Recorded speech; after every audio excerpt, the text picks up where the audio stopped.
भगवान शंकर जी सती जी को समझा के कहते हैं, गिरिजा संत समागम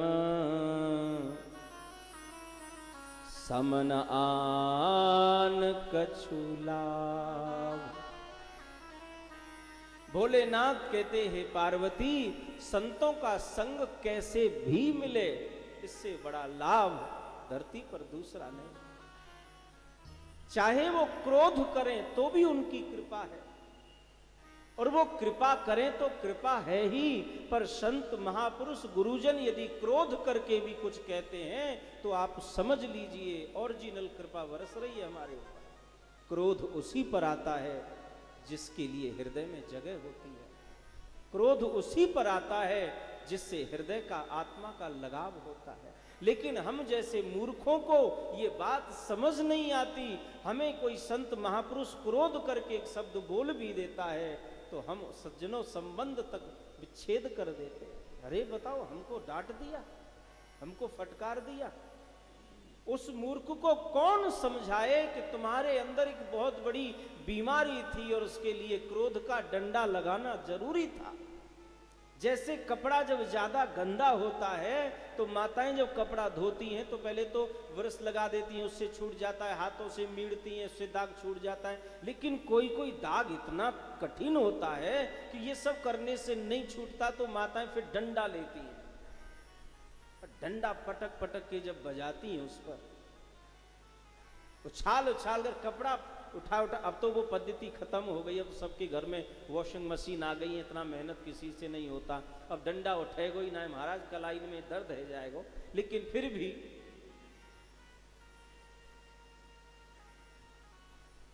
जो वस्त्र धो रहा है उसे इस बात की चिंता है कि ये डंडा से कपड़ा फट सकता है, लेकिन कपड़ा भले फट जाए वो सिम जाएगा, दोबारा से उसे तैयार किया जा सकता है। उसे चिंता आपके टूटने फटने की नहीं है, उसे चिंता बस ये है कि इसका दाग मिटना चाहिए, कुछ भी हो। और जब दाग मिट गया तो साफ बेदाग कपड़ा भले ही फटा हुआ हो फिर भी साफ दिखता है। और कितना भी बढ़िया कपड़ा हो, दाग लगा हुआ है, क्या कीमत है उसकी। इसलिए महापुरुषों की कृपा तो कृपा है ही, पर महापुरुष यदि किसी बात पर क्रोध करते हैं तो समझ लो प्योर प्योर कृपा बरस रही है, इसमें कोई मिलावट नहीं है।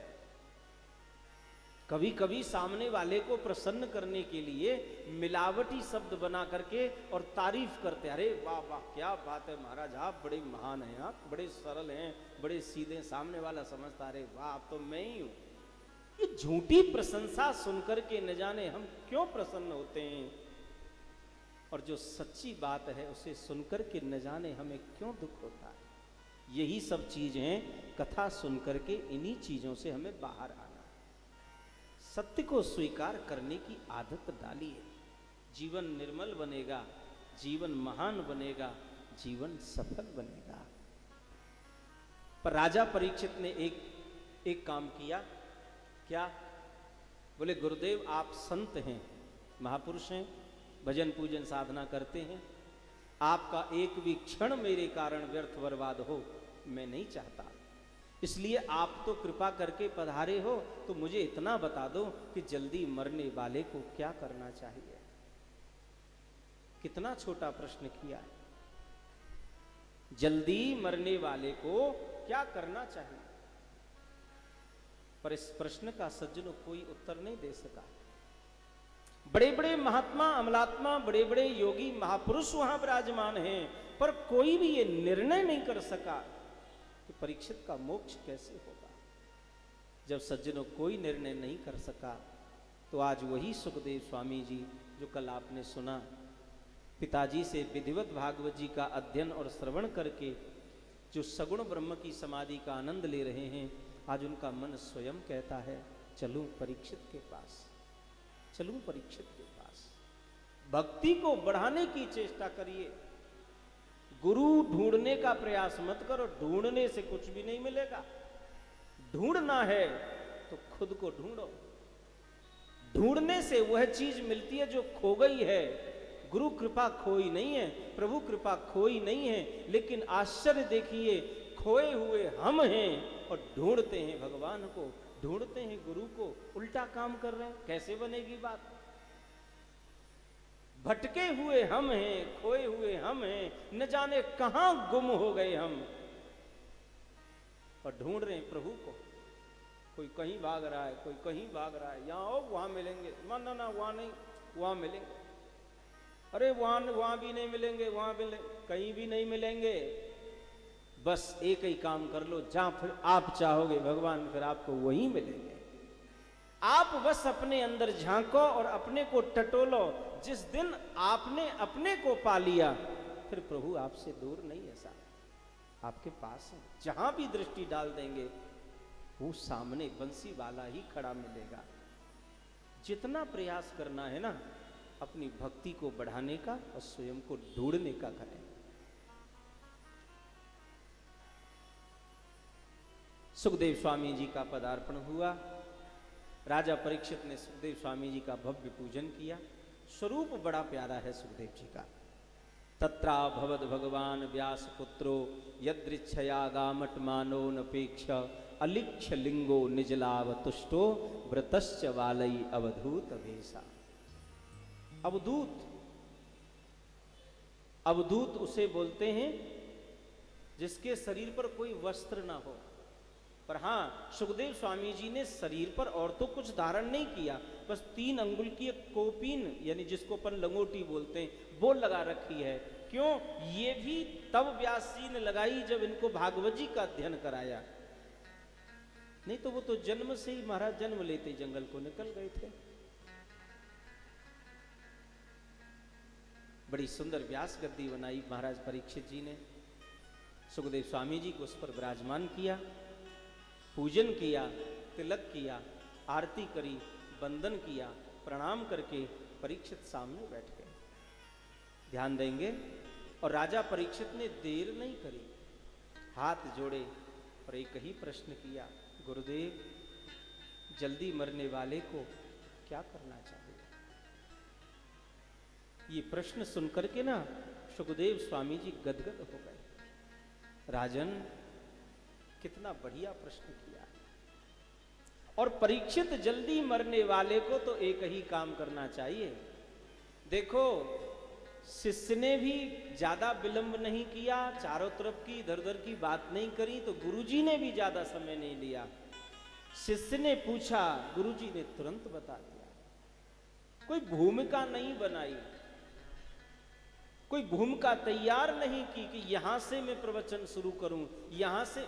अरे साहब, हृदय में भगवान के प्रति प्रेम होता है ना, तो जब भक्त बोलता है तो फिर भक्त के हृदय से कथा ही प्रकट होती है महाराज।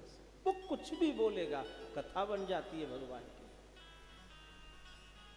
आचार्य सुखदेव स्वामी जी कहते हैं, राजन तुमने बहुत अच्छा प्रश्न किया है, और तुम्हारे इस छोटे से प्रश्न में पूरे संसार का कल्याण छुपा हुआ है। तुमने पूछा जल्दी मरने वाले को क्या करना चाहिए, तो राजन सुनिए, जल्दी मरने वाले को एक ही काम करना है, सिर्फ एक काम करना है। क्या?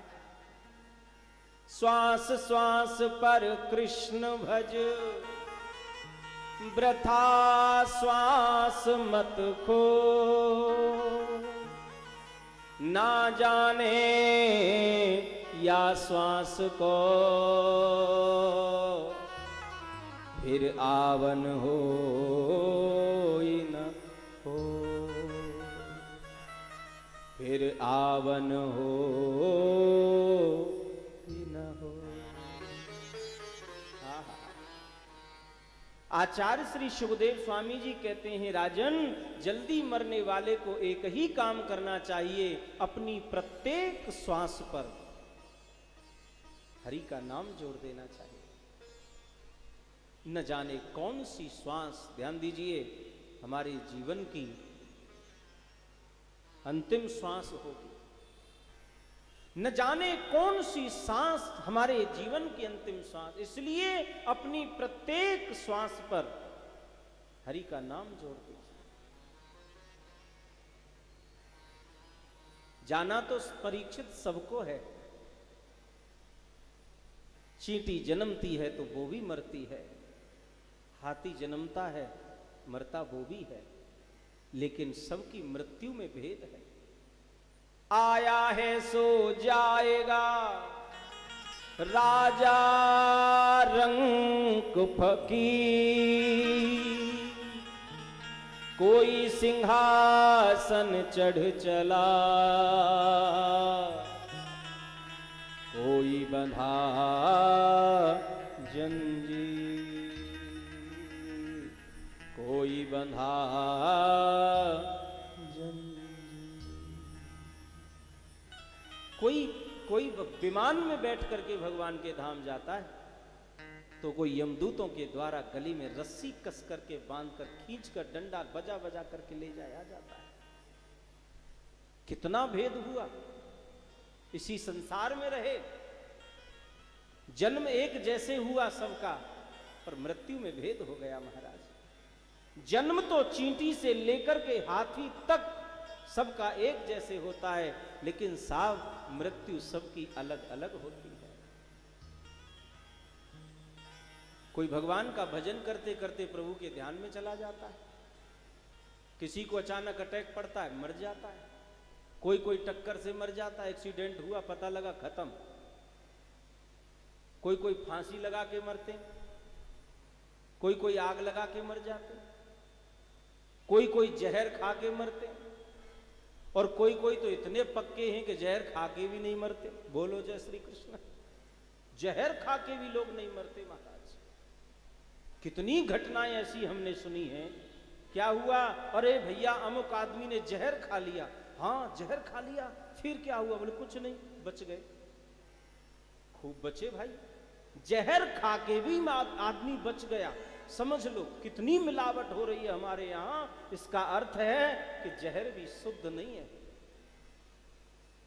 सावधानी से काम लेना, कहीं चक्कर में फंस जाओ, बदनामी और हो जाएगी।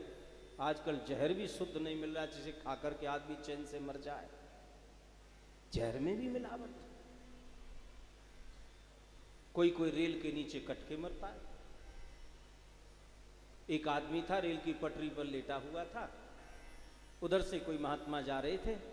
महात्मा ने कहा, भले आदमी, अभी गाड़ी आ रही होगी, तो इधर पटरी पे काहे को लेटा है, मर जाएगा, कट जाएगा। उसने कहा तुम जाओ यहाँ से, हमको मरना है। महात्मा ने कहा भैया मानव जीवन भगवान की कृपा से मिलता है, ऐसे क्यों मर रहे हो खामाखा। बोले नहीं महात्मा जी आप जाइए यहाँ से, हमको मरना है, हमारा प्रोग्राम पक्का है। महात्मा ने कहा भैया तुम्हारी मर्जी, तुम्हारा जीवन, मरना है मरो, अब हम क्या कर सकते, समझा ही सकते। पर महात्मा जी ने देखा जो आदमी मरने के लिए रेल की पटरी पर लेटा था, उसके पास में रोटियों का ढेर लगा हुआ था।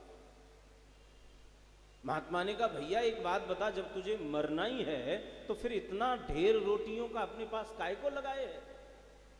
उस व्यक्ति ने कहा वाह, इतना भी नहीं जानते, गाड़ी लेट हो गई तो भूखे नहीं मर जाएंगे, गाड़ी का क्या भरोसा। भूखे गाड़ी के नीचे कट के मरना पसंद है हमें, भूखे मरना पसंद नहीं। इतनी भूख बढ़ गई है हमारी, हम तृप्त ही नहीं हो पा रहे हैं। अभी तो भोजन करके ही बैठे हैं, ज्यादा नहीं, 1 घंटा ही हुआ है, और बस 2-3 घंटे कथा में बैठना, शाम को फिर भूख लगे आवेगी। का बनाए हो भैया? चाय फाय बनन दे भाई दादा। जाके ऊपर बोलेंगे भंडारी दीपक, हाँ भैया। महाराज बोलो कछु बनाए हो? बोले कछु ना। अरे कछु बना ले, भले आदमी, भूख लग रही, मरे भूखे। इतनी भूख हमारी बढ़ गई है, हम तृप्त नहीं हो पा रहे।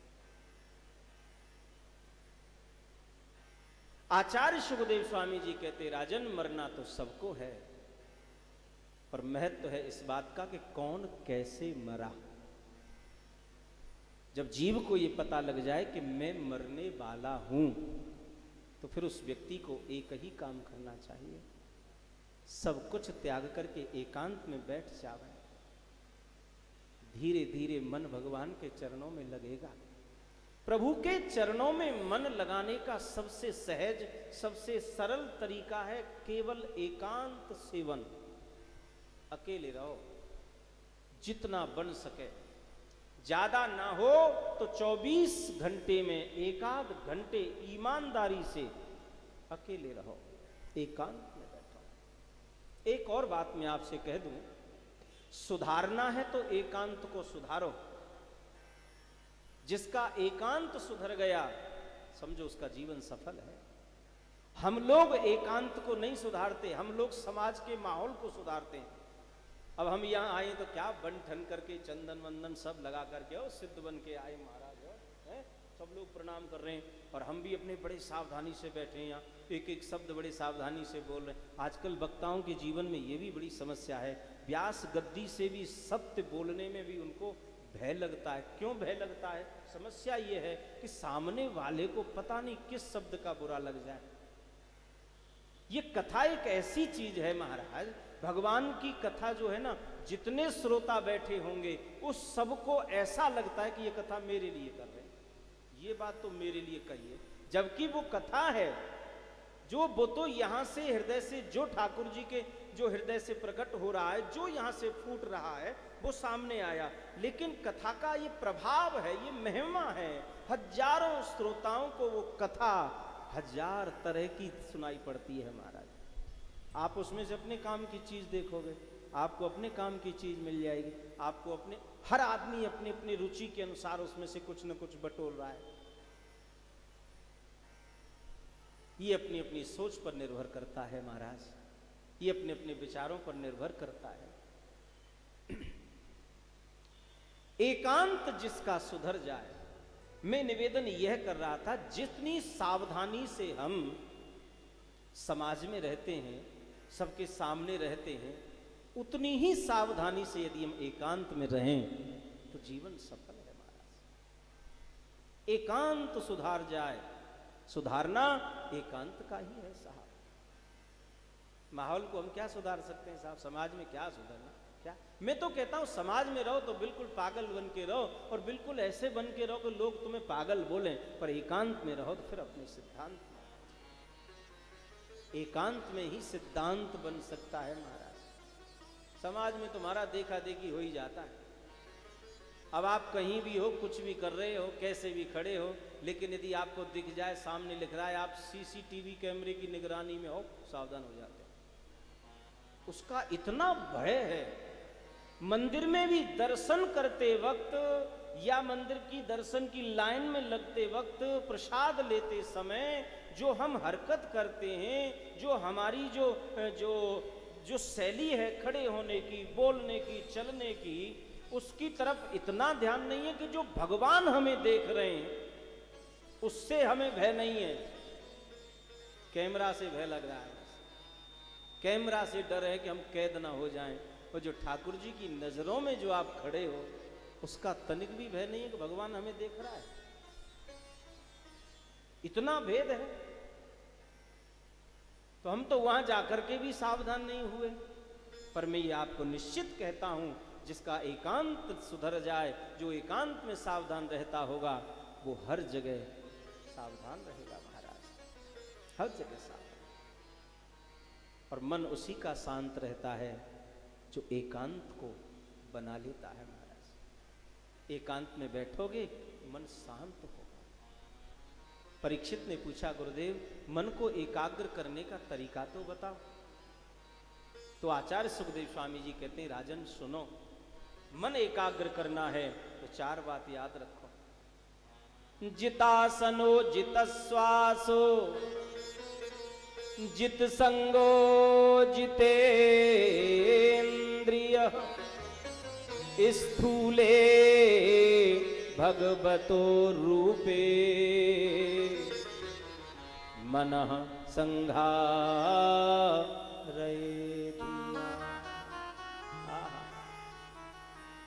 मन बस में करना है तो चार बात याद रखिए। पहली बात कही, जितासनो, आसन को जीतो। ध्यान दीजिए, आसन को जीतने का अर्थ है एक आसन से ज्यादा देर तक बैठने की आदत डालनी। क्योंकि जो जितनी देर एक आसन से भगवान के सन्मुख बैठ सकता है, उसका मन उतना ही शांत होता। दूसरी बात, जितश्वासो, श्वास को जीतिए। प्राणायाम करिए, ये योग का अंग है। वैसे योग 8 प्रकार का है, जिसे हम अष्टांग योग कहते हैं। अब ये जो अपन जो करते हैं ना, सांस भीतर लिया, थोड़ी देर रोका, फिर छोड़ दिया, ये जो सुबह सुबह अपन लगे रहते हैं ऐसे करने, इससे भीतर कोई फर्क नहीं पड़ता। हाँ, शरीर की फिटनेस के लिए तो ठीक है, बाकी इधर और इधर, और लोग इसी के पीछे पड़ रहे हैं। अरे योग के 8 प्रकार हैं, अष्टांग योग हैं, फिर आगे भी तो बढ़ो, कि खाली जीवन फूं करने में निकाल दोगे है? आगे बढ़ो। प्राणायाम के आगे भी तो बहुत सी बातें हैं, वहां भी जाओ। पर लोगों को भैया ऐसा नशा चढ़ जाता है। एक बूढ़ा आदमी, में आपको बड़ी मजा की बात बताऊं, एक 60 साल का व्यक्ति, अब उसने कहीं कथा में सुन लिया योग करना चाहिए, योग करने से ये हो जाता, योग करने से, हाँ लाभ तो होते हैं, पर उसने कुछ ज्यादा ही समझ लिया महाराज। अब वो घर गया, पत्नी को बोला, देख कल से तू मुझे 4 बजे जगा दीजो और कल से मैं योग करूंगा। पत्नी ने कहा, काय को बुढ़ापे में मट्टी खराब करो अपनी महाराज, तुमने जीवन तो निकाल दियो, यूं ही अब बुढ़ापे में योग करोगे? पूरा जीवन भोग में निकल गया, अब बुढ़ापे में योग करने की इच्छा हो रही है? कुछ नहीं होगा, काय को परेशान। ना ना ना, तू क्या जाने, आज मैं कथा सुन के आया, महाराज जी बता रहे थे योग करने से ऐसा होता है, योग करने से ऐसा होता है। अब वो नहीं माने, बोले ठीक है, हमको क्या जगाना ही तो जगा देंगे। और फिर 60 साल की उम्र में तो नींद भी कहाँ आती है महाराज, जगह जगह रात निकल जाती है। आ जाए तो ठीक है, वो भी गोली वोली खा करके, ठीक है जगा दूंगी। अब महाराज वो व्यक्ति शाम को गया, बाजार गया, और उसने वैसे देखा कि कोई योग सिखाने वाला, भैया कोई योग सिखाने वाला, कोई योगाचारी मिल जाए तो बढ़िया है। कोई योग सिखाने वाला मिले, या आचार्य कोई गुरु मिल जाए तो बढ़िया, लेकिन अब बाबू कोई ऐसा गुरु मिला नहीं। तो उसने क्या देखा, बाजार में से वो खरीद लाया सीडी। आजकल तो सब बाजार में मिल जाता है। अब सीडी खरीद ले आया, घर में सब सिस्टम लगा हुआ था, बड़ी स्क्रीन लगी हुई थी और सीडी प्लेयर लगा हुआ था, और उसने उसमें जा करके वो कैसेट लगा दी, और शौक में सुबह 4 बजे उठा महाराज, और 4 बजे उठकर हाथ मुंह धो धा करके और आराम से जाके उस कक्ष में बैठ गया। बैठ करके और उसने महाराज वो सीडी ऑन कर दी, प्ले हो गई। अब उस सीडी में क्या देखता है, स्क्रीन, बड़ी स्क्रीन लगी महाराज, अंदर से एक आचार्य जी, योगाचार्य जी निकल के आए और आकर के अपने आसन पर ऐसे आसन लगा करके बैठ गए और बोले, हाँ सभी भक्तों को, सभी भक्त आसन लगा करके अपने अपने स्थान पर ऐसे करके बैठ जाइए। अब वह सभी तो कौन था, अकेला ही था बेचारा, पर जैसे जैसे आचार्य जी बोले वैसे वैसे वो करता जाए। अब उन्होंने कहा, अब एक काम ध्यान दीजिए, अब आचार्य जी ने कहा, अब आप एक काम करिए, अपना दाहिना जो नाक का नथुना है इसको बंद करो और बाएं नथुने से श्वास खींचो। अब बाबा ने महाराज ऐसे बंद किया, अब बड़े तगड़ी श्वास खींची महाराज। फिर आचार्य जी बोले, अब अपने दोनों उंगलियों से ये बायां नथुना भी बंद कर लो। अब उसने महाराज अपनी नाक बंद कर ली। कुछ देर के लिए श्वास को भीतर रोके रखो। अब महाराज ने दोनों तरफ से नाक बंद करी, श्वास अंदर भर ली। अब भगवान की लीला ऐसी हुई कि वो सीढ़ी अटक गई। अब सीढ़ी अटक गई, आगे बढ़े नहीं। अब आगे बढ़े नहीं आचार्य जी, जब तक ये बोले नहीं कि अब श्वास छोड़ो, तब तक वो योग करने वाला कैसे श्वास छोड़ा है, और नाक तगड़ी कर्री पकड़ के अब बैठा ही रहा। अब वो इंतजार में आचार्य जी बोलेंगे तो श्वास छोड़ूंगा। अब आचार्य जी बोले कहां से, वो तो सीढ़ी अटक गई महाराज। बहुत हालत उसकी खराब है, दम फूल गए महाराज। वहां पे नहीं रुकोगे तो बाने एकदम हाथ हटाया और बड़ी मुश्किल से बाने महाराज जान बचाई अपने। फिर वो उसने रिमोट उठाया और वो सीढ़ी को थोड़ा सा आगे फॉरवर्ड किया। अब वो कुछ ज्यादा ही फॉरवर्ड हो गई महाराज, ज्यादा ही आगे पहुंच गई। अब आगे भी पहुंची, चली तो कहां से चली, जो आसन 1 महीने बाद करना था वो पहले ही दिन आ गया महाराज। अब आचार्य जी बोले, अपना बायां पैर उठाइए और उठा करके अपनी गर्दन पर यहां रखिए। अब महाराज वो 60 साल का बूढ़ा आदमी कैसे बुढ़ापे में ये सब कर सकता है। फिर भी उसने कहा, नहीं नहीं करूंगा, आचार्य जी ने कहा है महाराज। उसने बायां पैर उठाया और बड़ी मुश्किल से और पैर कट कट कट कट कर रहा है महाराज, और फिर भी ले गया, बेचारा हिम्मत आ रही नहीं, और कंधे पे धर लिया महाराज उसने। अब आचार्य जी बोले अपना दायां पैर भी उठाओ और कंधे पर रखो। अब उसने महाराज दूसरा दायां पैर भी उठाया, बड़ी मुश्किल से चर चर चर चर करके जैसे कंधे पर जाने वाला है तब पीछे से कटाक की ध्वनि आई महाराज। क्या हुआ? बोले हड्डी टूट गई लीड की। ओह परेशान हो गया, पसीना पसीना हो गया और बिल्कुल बेहोश होकर जा गिर पड़ा। ओ मैया आई, वो उनकी पत्नी, क्या हुआ? बोले मुक्ति हो गई, एक ही दिना में योग से मोक्ष मिल गया महाराज। कितना करोगे ये सब? कब तक करते रहोगे? ये बहुत पहले से अभ्यास की चीज है। अब जबरदस्ती, अब देखो बूढ़े बूढ़े लोगों को पार्क में बैठ जाते हैं जाके, कोई पेट फुला रहा, कोई भीतर घुसा रहा है हवा, कोई बाहर फेंक रहा, वो हाथ में फेंक रहा, कोई यूं कूद। अरे भले आदमी, ये अब ये करने का समय नहीं है। हाँ कुछ करना है तो सब कुछ त्याग करके एकांत में बैठो और हरि का ध्यान लगाओ। बस आपके मन को शांत करने का यही एक तरीका है, एकांत सेवन करो। श्वास जीतनी थी, योग करने थे तो जवानी में करते, सब कुछ होता, सब हर कार्य का एक समय होता है। अब हम इस समय लगे हुए, कैसे होगा? नहीं हो सकता। तो दूसरी बात, जित श्वास हो, श्वास जीती जाएगी योग से, प्राणायाम से, लेकिन इसका एक समय है। अभ्यास यदि आपने शुरू से किया है तो बुढ़ापे में भी आप करेंगे, कोई फर्क नहीं पड़ेगा, लेकिन शुरुआत ही यहां से करोगे तब तो मुश्किल है महाराज। चक्कर में मत फंस जाइयो, राम राम भजो भैया, सीधे राम को भजन करो। तीसरी बात, जित संगो, संग हमेशा जीतिए। संग अच्छे महापुरुषों का करिए, अच्छे लोगों का करिए, जो सदाचारी हैं, अच्छे व्यवहारी हैं, सत्य का पालन करने वाले हैं, धर्म का पालन करने वाले हैं। ऐसे भक्तों का संग करने से जीवन सुधरेगा। और चौथी बात कही, जितेंद्रिय, अपनी प्रत्येक इंद्रिय को जीतने की चेष्टा करिए। इंद्रियों को इतना खुला मत छोड़ो जितना हमने छोड़ रखा है। आंखों का काम है देखना, देखो, लेकिन इतना ध्यान रखो कि इन आंखों से आप वही देखो जो आपको देखना चाहिए।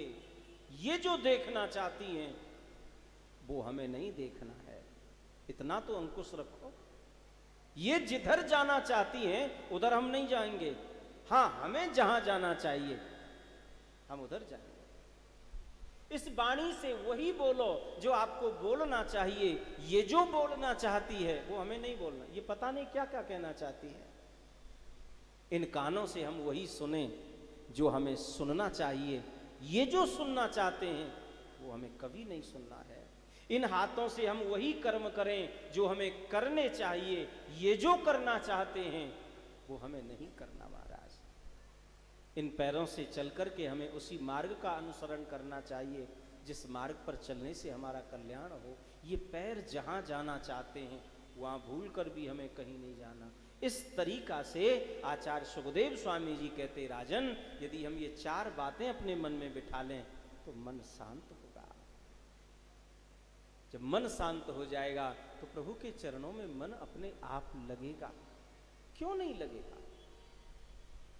प्रभु के चरणों में मन को लगाने के लिए पहले मन को शांत तो कर लो। ये पूजा, ये पाठ, कथा, कीर्तन, ये सब मन को एकाग्र करने के साधन हैं, मन को ही शांत करने के साधन हैं। और जब ये मन शांत हो जाएगा ना तो फिर ये सब करने का झंझट, ये सब अपन को जरूरत नहीं है। न कथा कहने की जरूरत पड़ेगी, न सुनने की जरूरत पड़ेगी। जिनका मन शांत हो गया है ना उन्हें कोई आवश्यकता नहीं है। वो तो जहां भी बैठता है ना वही कथा हो जाती है महाराज। जो भी कुछ करता है वही उसकी पूजा बन जाती है महाराज। उसका सोना पूजा, जगना पूजा, चलना पूजा, हलना पूजा। काहू के बल भजन को, काहू के आचार, और व्यास भरोसे कुंवर के सोवत पैर पसा। जिसका मन शांत है वो तो चैन की नींद सोएगा। वह को कहा करना महाराज, काय को झंझट में पड़ेगा वो 4 बजे जग करके। वाकई में जो सुख सोने में है वो और कहां, पर ऐसे सोने में नहीं जैसे हम लोग सो रहे हैं। हमें पता ही नहीं हम कैसे सो रहे हैं। मन को शांत करके प्रभु की गोद में शयन कर जाइए। जहां भी सोए लगे हमने ठाकुर जी की गोद में सो रहे हैं, और धीरे धीरे ठाकुर जी महाराज हमारे सिर को सहला रहे हैं। इतना मन शांत हो जाए, कहीं जाने की इच्छा ना हो, कुछ करने का ही मन ना हो, कह दो मेरो सुमिरन हरि करे और मैं पावा विश्राम। अरे भैया जल्दी जग जाओ, माला जप करनी है, सुमिरन तो कर लो। अरे बोले सब हो गया महाराज, अब तो मेरो सुमिरन वही करेगा, मैं तो बस उसकी गोद में सो रहा, मैं पावा विश्राम। अब मुझे विश्राम मिल गया, अब मुझे आराम मिल गया, अब जीवन में विराम मिल गया, अब कुछ करने की आवश्यकता रही नहीं है महाराज। और परीक्षित जब मन शांत हो जाएगा, मन जब एकाग्र हो जाएगा, तो फिर दृष्टि इतनी महान बन जाएगी कि हम जिधर भी नजर डालेंगे क्या होगा, स्थूले भगवतो रूपे मनः संघारये दिया। फिर जहां भी हम दृष्टि डालेंगे सब जगह हरि के दर्शन होंगे। सिया राम में सब जग जानी, करहु प्रणाम जोर जुग। और ये सब सत्संग से प्राप्त होगा साहब। इसलिए सत्संग से प्यार करिए। जितना प्रेम, जितना प्यार हमारे को संसार के नश्वर कामों से है, ऑफिस पर टाइम से जाते हैं, स्कूल वाले स्कूल टाइम से जाते हैं, टाइम से नहीं जाए तो बस छोड़ जाती है बच्चों को, रह गए खड़े देखते देखते। हम ऊपर से देखते हैं कई माताएं अपने बच्चों को इधर गली से लेके आती हैं, इधर आधा घंटे पहले आकर के खड़ी हो जाती है, और लेने आती हैं तब आधा घंटे पहले आकर के इंतजार करती हैं बालक आ रहा। कितनी लगन है हमारी, कितना प्यार है इस काम से। टाइम पर 5-10 मिनट इधर उधर हुए कि महाराज आफत खड़ी हो जाए, बच्चा रह जाएगा। और कथा को समय 2 बजे को महाराज खाए के घर चले जाएं, जाके सो जाएं। कब आ रहे हैं? अब आ रहे हैं, 3:30 बज रहे हैं, देख लो। तुम्हें तो भोजन उन्हें बनाना पड़ रहा। अब तो जो यहाँ भोजन कर रहे हैं भगत लोग, मेरी बात को अन्यथा ना लें, जो प्रसाद यहीं पा रहे हैं भंडारी के हाथ का बना हुआ, उन्हें तो यहाँ से जाना ही नहीं चाहिए है। सेवा करो, ब्राह्मण आए हुए हैं, ब्रजवासी आए हुए हैं, अपने हाथन से उनको भोजन प्रसादी पवाओ, वहाँ सफाई करो, चकाचक रखो। साधना तक तो ये हॉल नहीं है, ये बिहारी जी बांके बिहारी को परिसर है महाराज, ये वृंदावन है, ये जहां कथा हो वहां ठाकुर जी को वास होए। समय पे आओ। 2 बजे आप लोग, यदि जितने भी हमारे जब आयोजक परिवार से सब लोग जुड़े हुए हैं, जितने भी यहाँ पे जो कार्यकर्ता हैं, जितने भी नाम हैं कार्ड में, ये सभी लोग यहाँ समय पर उपस्थित रहें तो आरती पूजन के समय कितना अच्छा लगे ना। अरे बोले चले चलेंगे यार, हम लोग कथाएं थोड़ी सुरी तो है नंदो। ये जो आलस्य है यही तो हमको इस मार्ग में आगे नहीं जाने देता। और काम में तो हमें देर नहीं है, और कार्य के लिए हम इतना आलस्य क्यों नहीं करते। जैसा कि मैंने उदाहरण दिया, माता अपने बच्चे को बस में बिठाने के लिए 10-20 मिनट पहले ही आके खड़ी हो जाती है। क्यों? बस छूट जाएगी, कथा छूट जाए, सत्संग छूट जाए, उससे क्या फर्क पड़ेगा। बस नहीं छूटनी चाहिए, उससे लॉस हो जाएगा। बच्चा एक दिन स्कूल, मैं ये नहीं कहता कि बच्चे के बिल्कुल करिए, लेकिन जैसा पालन आप संसार के कर्मों में करते हो, जैसी लगन, जैसा प्यार आपको संसार के कार्य में है, उससे कहीं अधिक प्रेम आपका कथा में भी होना चाहिए, तभी तो उसका असर होगा। आपको ऐसा लगना चाहिए 2 बज गए, मैं लेट हो गया, फिर कथा शुरू नहीं हो गई हो, मेरा नुकसान हो जाएगा आज। सही 1:45 बजे आकर के स्थान। और मैं तो कहता हूं आप ऊपर से प्रसाद पाके आओ, यहीं लेट मार जाओ, सो जाओ यहीं की प्रेम से 1.5 घंटा खूब खर्राटे लेके सो। साउंड वाला भैया आवेगो 1:45 बजे, अपनो साउंड चलावेगो, जैसे ही साउंड बजेगो सब जग जाएंगे महाराज। और जग के महाराज यही सब व्यवस्था, लो थोड़ा थोड़ा पानी मारो आखन पे, आलस्य खत्म, आके सेवा में तैयार। खामा परेशान रहो, जा रहे हैं आ रहे भाग रहे हैं, सब क्या एक ही जगह सब व्यवस्था ठाकुर जी ने करी है, आनंद लो उसका। तो मैं निवेदन करूं, जैसा प्यार जैसी लगन हमारी संसार के कर्म से है, वैसी लगन सत्संग से भी होनी चाहिए, तभी तो जीवन महान बने महाराज। सत्संगत से प्यार करना सीखो जी, जीवन का उद्धार करना सीखो जी। चलो बहुत देर हो गई, भजन हो ही जाए। सत्संगत से प्यार करना सीखो जी, जीवन का उद्धार करना सीखो जी। सत्संगत से प्यार करना सीखो जी, जीवन का उद्धार करना सीखो जी। हाँ, सत्संगति से प्यार करना सीखो जी, जीवन का उद्धार करना सीखो जी। ओ सत्संगत से प्यार करना, मधुर मधुर ताली सेवा, कोई चार्ज नहीं है ताली बजाने का, फ्री है, आप करना सीखो जी।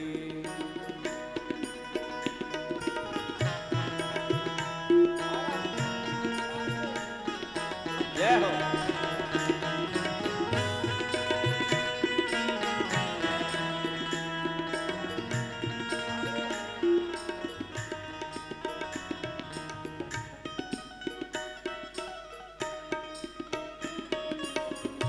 ताली की आवाज आनी चाहिए।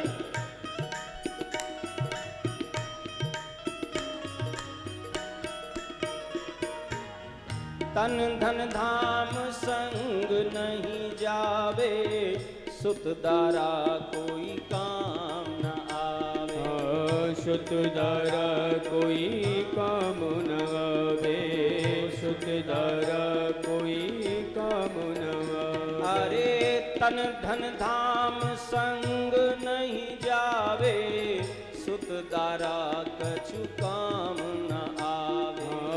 सुत दारा कोई काम न आवे, सुत दारा कोई काम न आवे। थोड़ा ममता का संघार, जिसके कारण हम बर्बाद हुए जा रहे हैं, थोड़ा तो ध्यान करिए।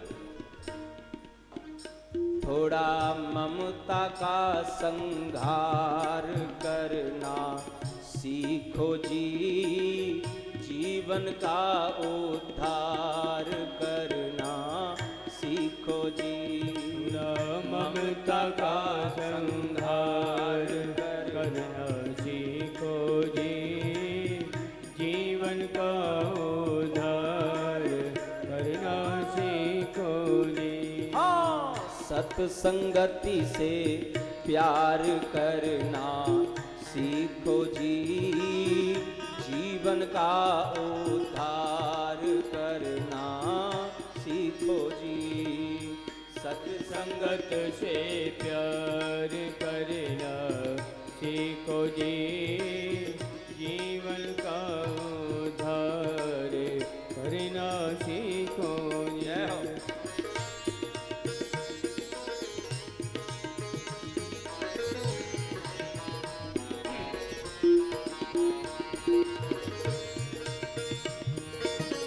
हरि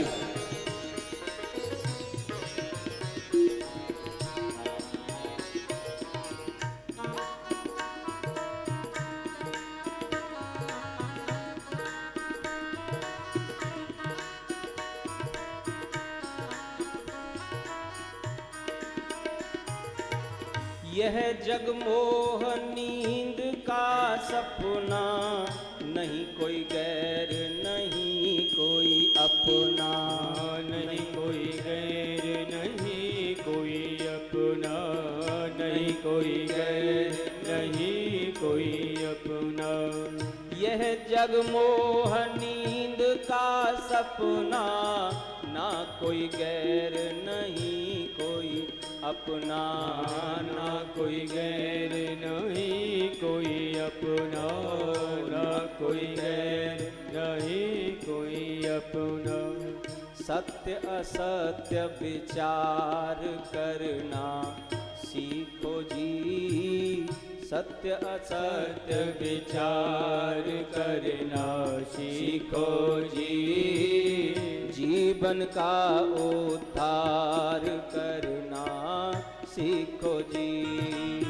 सत्य असत्य विचार करना सीखो जी, जीवन का उद्धार करना सीखो जी। सत्संगति से प्यार करना सीखो जी, जीवन का उद्धार करना सीखो जी। सत्संगत से प्यार करना सीखो जी, जीवन का उद्धार करना सीखो जी।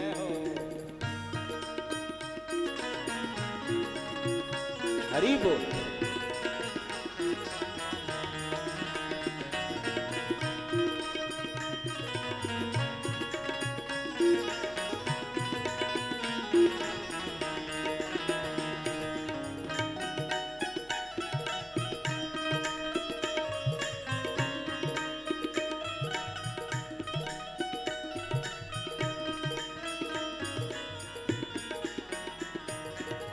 हरि का भजन नित्य प्रति कीजय, अंतःकरण शुद्ध कर लीजय, अंतःकरण शुद्ध कर लीजय, अंतःकरण शुद्ध कर लीजय। हरि का सुमिरन नित्य प्रति कीजय, अंतःकरण शुद्ध कर लीजय, अंतःकरण शुद्ध कर लीजय, अंतःकरण शुद्ध कर लीजय। प्रभु से साक्षात्कार करना सीखो जी, जीवन का उद्धार करना सीखो जी। प्रभु से साक्षात्कार करना सीखो जी, जीवन का उद्धार करना सीखो जी। सत्संगति से प्यार करना सीखो जी, जीवन का उद्धार करना सीखो जी। सत्संगत से प्यार करना सीखो जी, जीवन का उद्धार करना सीखो जी।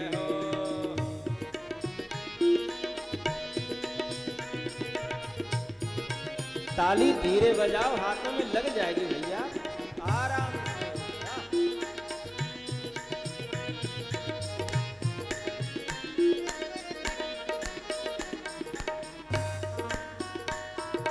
हरि बोल।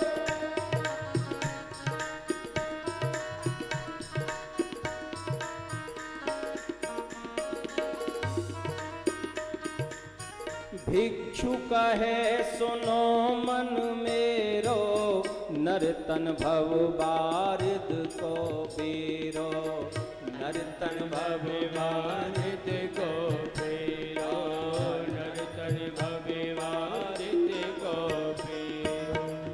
भिक्षु कहे सुनो मन मेरो, नर्तन भव बारिद को बेरो, नर्तन भवे वारिद को फेरो, नर्तन भवे वारिद को फेरो। ओ भव से बेड़ा पार करना सीखो जी, जीवन का उद्धार करना सीखो जी।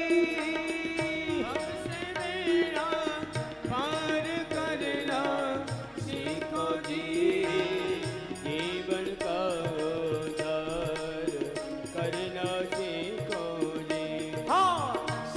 संगति से प्यार करना सीखो जी, जीवन का उद्धार करना सीखो जी।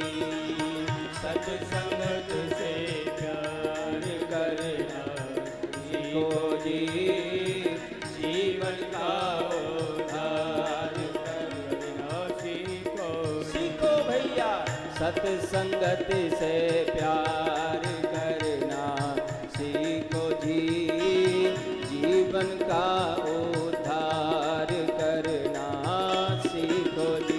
हाँ सत्संगत से प्यार करना सीखो जी, जीवन का उद्धार करना सीखो। सीखो जी सत्संगत से प्यार करना सीखो जी, जीवन का उद्धार करना सीखो जी। हाँ सत्संगत से प्यार करना सीखो जी, जय हो। जीवन का उद्धार करना सीखो जी। बोलिए वृंदावन बिहारी लाल की जय। तो जैसा प्यार करना संसार में सीख रखा है, कोई भी काम में देर ना हो जाए, ऐसे ही सत्संग से भी प्यार करना सीखें। सत्संग एक क्षण का भी छूटा बहुत मोटा नुकसान होगा साहब। श्रीमद् भागवत कथा आज तक राजा परीक्षित के सिवाय पूर्ण रूप से कोई नहीं सुन सका साहब, कोई नहीं सुन सका। अरे माता पार्वती भी भगवान भोलेनाथ के श्री मुख से पूरी भागवत नहीं सुन सकी, वो भी सो गई थी, तो हमारी कौन गिनती है। चलो फिर भी मैं कहूं कम से कम कथा में आके सो तो फिर भी बढ़िया।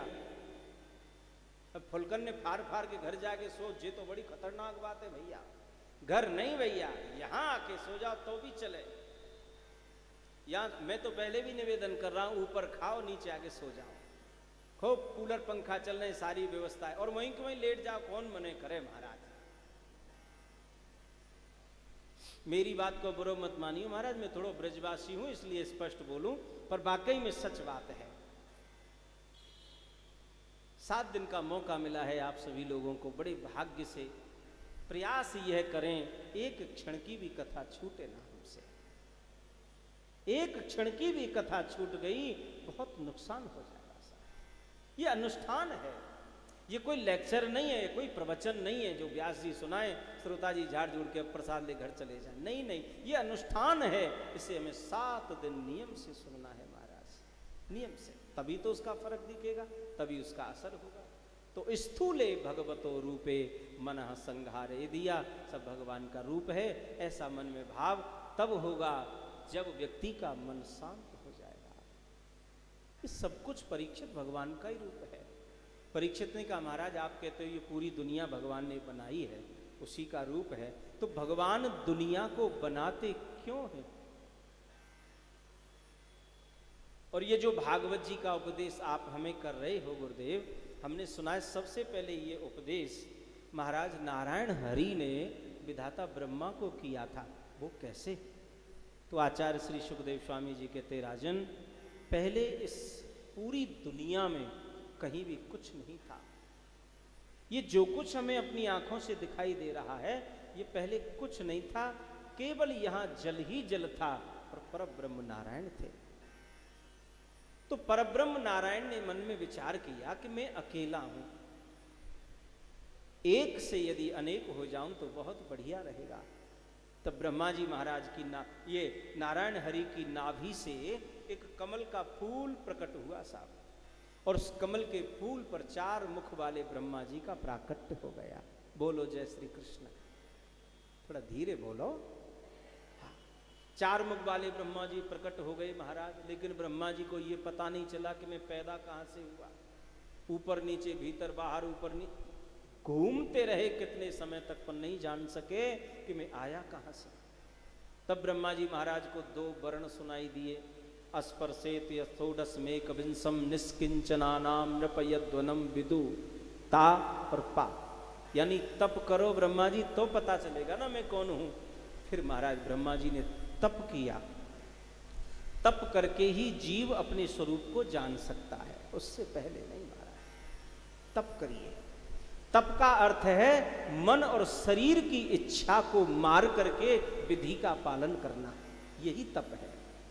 शरीर और मन की इच्छा को मार करके नियम के पालन में प्रवृत्त हो जाना, यही तप है महाराज।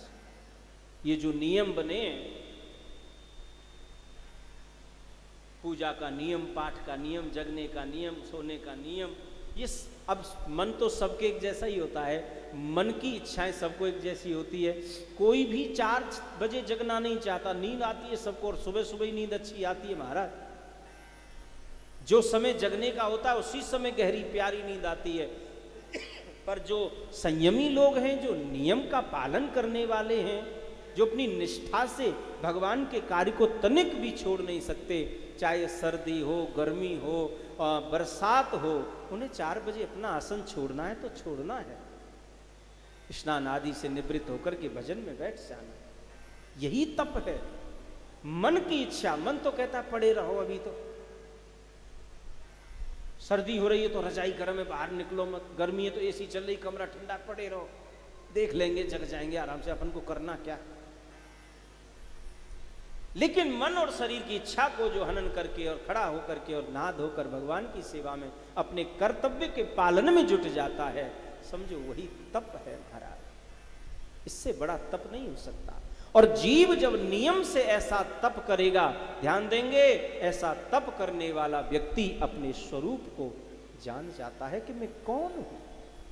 तब ब्रह्मा जी महाराज को अपनी जानकारी हुई महाराज। फिर ब्रह्मा जी महाराज को नारायण के दर्शन हुए। फिर नारायण हरि ने ब्रह्मा जी महाराज को सबसे पहले चतुश्लोकी भागवत जिसे कहते हैं, नारायण हरि ने विधाता ब्रह्मा को सुनाई। जो 4 श्लोक की भागवत थी, चतुश्लोकी भागवत, जो नारद बाबा ने वेद व्यास जी को प्रदान करी, और वेद व्यास जी ने उसी चतुश्लोकी भागवत से 18,000 श्लोक बना के तैयार किए। ये पहले 4 श्लोकों में थी और अभी भी है। जो कोई नियम से वो चतुश्लोकी भागवत भी पढ़ ले तो वाकु पूर्ण भागवत के पाठ का फल मिलता है। ऐसा अहमेवासमेवाग्रे नान्यद यद सद सत्परम पश्चादहम यदेतच्च योवशिष्येतु सोऽस्म्यहम् हृतेयर्थ यत् प्रतीयेत न प्रतीयेत चात्मनि तद्विद्यादात्मनो माया यथा भासो यथा तमः यथा महान्ति भूतानि भूतेषु च बचेष्वनु प्रविष्टान्य प्रविष्टानि तथा तेषो न तेष्वहम् एतावतेव जिज्ञास्यं तत्त्वजिज्ञास्वनात्मनः अन्वय व्यतिरेकाभ्या यत् स्यात् सर्वत्र सर्वदा। बहुत सुंदर उपदेश किया भगवान ने। ब्रह्मा जी महाराज को चतुश्लोकी भागवत भगवान ने इसलिए सुनाई कि ब्रह्मा जी महाराज को भगवान ने जगत का पिता बना दिया। ब्रह्मा, मैं तुम्हें जगत का मालिक बनाता हूं, जाओ दुनिया का सृजन कर दो। ब्रह्मा जी ने कहा, महाराज आपने मुझे बिना सोचे समझे इतनी ऊंची गद्दी प्रदान कर दी, दुनिया का मालिक बना दिया। ये सब पाकर के मेरे मन में अभिमान हो गया तो फिर भगवान ने यहां चतुश्लोकी भागवत का उपदेश दिया। जिसे किसी भी बात का अभिमान होता हो, उसे निष्ठा से नियम का पालन करके भागवत कथा सुननी चाहिए। और भागवत कथा सुनकर भी अभिमान रह जाए तो समझ लीजिए अभी उसने अपना टाइम खोटी किया है, उसने कथा सुनी नहीं। ऐसा भगवान का कथा सुन करके, गोविंद चरित्र सुन करके भी अहंकार नष्ट न हुआ तो समझ लेना भी उसने कुछ किया ही नहीं है। फिर तो वो अहंकार के पत्थर के, इतने भारी पत्थर के नीचे पड़ा है, उसको तो फिर राम ही बचा सकते हैं महाराज। फिर बाको कथा कुछ नहीं करे। कथा सुन करके मन के विकार ये जितने भी शत्रु खतरनाक हृदय में बैठे हैं ये दूर न हुए, तो फिर कथा का मतलब क्या हुआ साहब? इससे फिर बड़ा साधन जीवन के कल्याण के लिए कोई दूसरा नहीं हो सकता। ब्रह्मा जी तुम्हें अब पद पाकर, प्रतिष्ठा पाकर अहंकार न हो, इसके लिए ये भागवत कथा है, चतुश्लोकी भागवत। इसलिए भगवान ने जो भगवान की माया के बारे में और भगवान के बारे में जान लेते हैं वो कभी अहंकार नहीं करते। जो ये जान गया है कि परमात्मा की माया बड़ी विचित्र है, घटन घटना पटीयसी माया, और मैं उसमें कहीं भी कुछ नहीं हूं, तो ऐसा भक्त कभी भी अभिमान नहीं करता। भगवान हर जगह है, कण कण में है, सबके अंदर है। भूल कर भी मन वचन कर्म से प्रयास करिए किसी का अपराध ना हो। कोई हमारा अपराध कर दे अलग बात है, पर अपने से यह प्रयास करें हमसे किसी का अपराध ना हो। बड़ा सुंदर उपदेश दिया और एक निष्ठा जग गई साहब। निष्ठा जब सच्ची होती है तो प्रभु कहीं से भी प्रकट हो जाते हैं, और निष्ठा ना हो जीवन भर पूजा करते रहो, पाठ करते रहो, कथा करते रहो, सुनते रहो, क्या फर्क पड़ेगा? उसका कोई फर्क नहीं पड़ता। कर्मा के पिताजी ने जीवन भर भगवान की पूजा करी, ऐसा लिखा है भागवत में। स्वप्न में भी दर्शन नहीं हुआ सा, लेकिन कर्मा को मात्र एक दिन में ही गोपाल ने प्रकट होकर दर्शन दिया। कर्मा के पिताजी कर्मा को सौंप गए, लाला की सेवा करना बेटी, मैं कुछ देर के लिए बाहर जा रहा हूं, शाम तक लौटूंगा। अब कर्मा ने मन में विचार किया मुझे तो पूजा करना आता नहीं है, बाबा आप बता तो दो कैसे करूं। तो बाबा ने तो बस ऐसे ही कह दिया, अरे बेटी पूजा में क्या है? लोगों को लगता है कि पूजा में क्या है। बहुत से लोग कहते अरे कथा में क्या है, कथा में क्या है। अब उनको कैसे समझाए कि कथा में और पूजा पाठ में है क्या? जो करे उसको पता लगता है कि कथा में क्या है, पूजा में क्या है। सब कुछ तो यही है महाराज। कर्मा के पिताजी कहते रहे बेटी पूजा में क्या, ये जो अपने गोपाल है ना, इनको नला धुला करके सिंहासन पर बैठा देना, बढ़िया कपड़े पहना देना, कपड़े पहना के चंदन धूप दीप कर देना, आरती उतार के अपने हाथों से कुछ भोग बना लेना, भगवान के सामने रख देना, तुलसी दल छोड़ घंटी बजा करके पर्दा लगा के बाहर आके बैठ जाना, हो गई। और जो भगवान भोग लगाए उसी को तू खा लेना, हो गई पूजा। लो साहब 1 मिनट में ही निपटाए दिए गोपाल जी करके पूजा। अब पिताजी तो चले गए, कर्मा ने बड़े भाव से लाला को स्नान कराया। ये तो मेरे घर के सदस्य हैं, ध्यान दीजिए। देखो भक्ति यहीं से प्रारंभ हो सकती है। भक्ति को प्रारंभ करने का सबसे सरल सहज तरीका एक ही है। जैसे आप अपने घर में 4 सदस्य हैं, अब तो सभी के घर में लगभग 4 ही हैं, हम 2 हमारे 2, इसके अलावा 5वां कोई नहीं। जिन्होंने हमें जन्म दिया उनकी गिनती नहीं है इसमें, हम 2 हमारे 2 में, बस पति पत्नी और अपने 2 बच्चे। वैसे ये जो कहावत है हम 2 हमारे 2, ये गलत है, ऐसे नहीं कहना चाहिए। हम सबको ऐसा कहना चाहिए हम 2 हमसे 2। ये हमारे नहीं है, हमसे हैं। हम 2 हमारे 2 में तो माता पिता आते हैं साहब, हमारे माता पिता हैं, जिनसे हम हैं वो हैं हमारे। असल में तो यही बात है साहब, हम 2 हमारे 2, जो माँ बाप हैं, जिन्होंने हमें जन्म दिया है वो हमारे, और जिनको हमने जन्म दिया है वो हमारे नहीं है, वो हमसे हैं महाराज। तो चलो ठीक है, आप उनको ही मानो। तो 4 सदस्य हम घर में रहते हैं, तो इतने बड़े मकान में एक आरे में छोटी सी जगह पे ठाकुर जी को बिठाए दो। जैसे आज आपने अपनी रुचि का भोजन बनाया, कल आपने अपने पति की रुचि का भोजन बनाया, परसों आपने अपने बेटा की रुचि का भोजन बनाया, अगले दिन अपनी बेटी की रुचि का भोजन बनाया, आज गोपाल जी की रुचि का भोजन बनाया। करना कुछ नहीं, जैसे तुम्हारा चल रहा है चलने दो, उसमें परिवर्तन नहीं करना। संसार में जैसे भी तुम्हारा धर्म पालन हो रहा है उसको करते रहो, उसमें कुछ भी फेरबदल नहीं करना है। उनको डिस्टर्ब करना ही नहीं है, उसे छूना ही नहीं है, वो सब चलने दो, बस थोड़ा सा यही करना है, उस चारों के बीच में एक को एंट्री और दे दो। और बाको भी थोड़ा ध्यान रखो, आज मन में विचार करो, मैं रोज सबके रुचि को भोजन बनाऊं, आज मैं अपने लाला के कन्हैया की रुचि को भोजन बनाऊं, बाकू जो पसंद है वो चीज बनाओ, और बस शुरू हो जाओ। एक दिन आप देखना, अरे ठाकुर जी को अपने बीच में एंट्री देकर देखो तो सही, जिस दिन इनकी एंट्री होगी और आपका भाव जब पूर्ण रूप से प्रतिष्ठित हो जाएगा, तो ये जितने भी इधर उधर के घूम रहे हैं ना आगे पीछे, जिनकी वजह से हम परेशान हैं, ये सब गेट आउट हो जाएंगे, फिर पूरे घर में भवन में केवल ठाकुर जी नजर पड़ेंगे महाराज, फिर कोई बंधन ही नहीं है, कोई झंझट ही नहीं है। पर बाकू स्थान देखे तो देखो, ये जितनी भी परेशानी है सब गेट के बाहर दिखेंगी महाराज, सब अपने आप छोड़ छोड़ के निकल जाएंगे, फिर तो केवल तुम होंगे और तुम्हारे गोपाल होंगे। करना क्या है? कर्मा ने ऐसी पूजा करी साहब भगवान की, आहा, ये मेरे घर के सदस्य हैं, इस भाव से पूजा करी।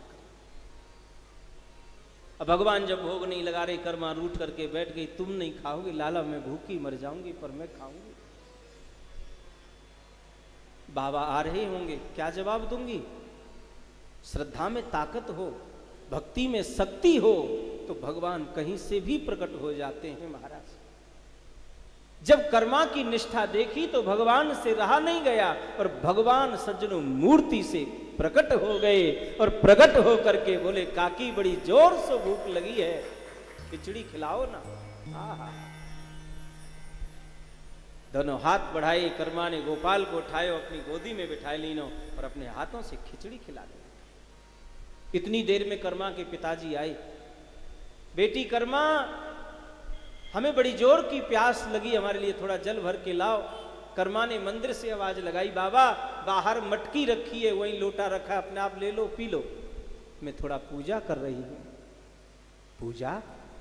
अरे बेटी अब तो शाम हो गई, अभी तक तेरी पूजा नहीं हुई, ये कोई पूजा का टाइम है? वैसे सज्जनों, प्रेमी के लिए कोई समय निश्चित नहीं है, कभी भी पूजा कर सकता है। प्रेम वालों ने कब वक्त पूछा, उनकी पूजा में सुन ले रे ऊधो, यहां दम दम में होती है पूजा, सर झुकाने की फुर्सत नहीं है। प्रेमी के यहां नियम का बंधन नहीं है कि उसे 4 बजे मंगल आरती करनी है, नहीं नहीं, बाकी मन पे आए तो रात को 3 बजे 2 बजे ही ठाकुर जी जगा के और आरती शुरू कर। प्रेमी की तो हर कार्य में पूजा होती है महाराज। वह सिर कितनी पूजा करता है वो, कि सिर झुकाने को उसको फुर्सत नहीं हो रही। अब पूजा संपन्न हो तो सिर झुकावे महाराज, इतनी पूजा। प्रेमी के यहां ये बंधन नहीं है।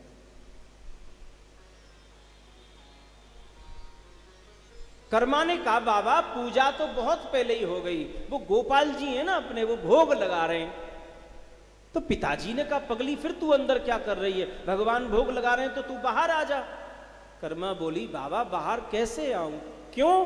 क्योंकि गोपाल तो मेरी गोद में बैठ करके भोग लगा रहे हैं। तेरी गोदी में बैठ करके खा रहे हैं? हाँ, ऐसा पहले तो कभी नहीं हुआ।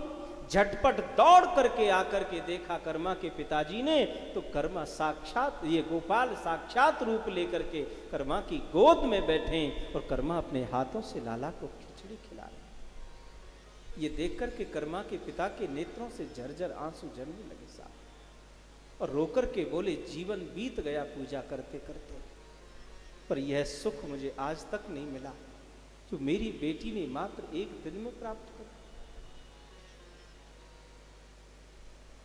महत्व इस चीज का नहीं है कि आपने कितनी देर पूजा करी, महत्व इस बात का नहीं है आपने कितने दिनों पूजा करी, महत्व इस बात का है कि आपने जो पूजा करी वो किस भाव से करी,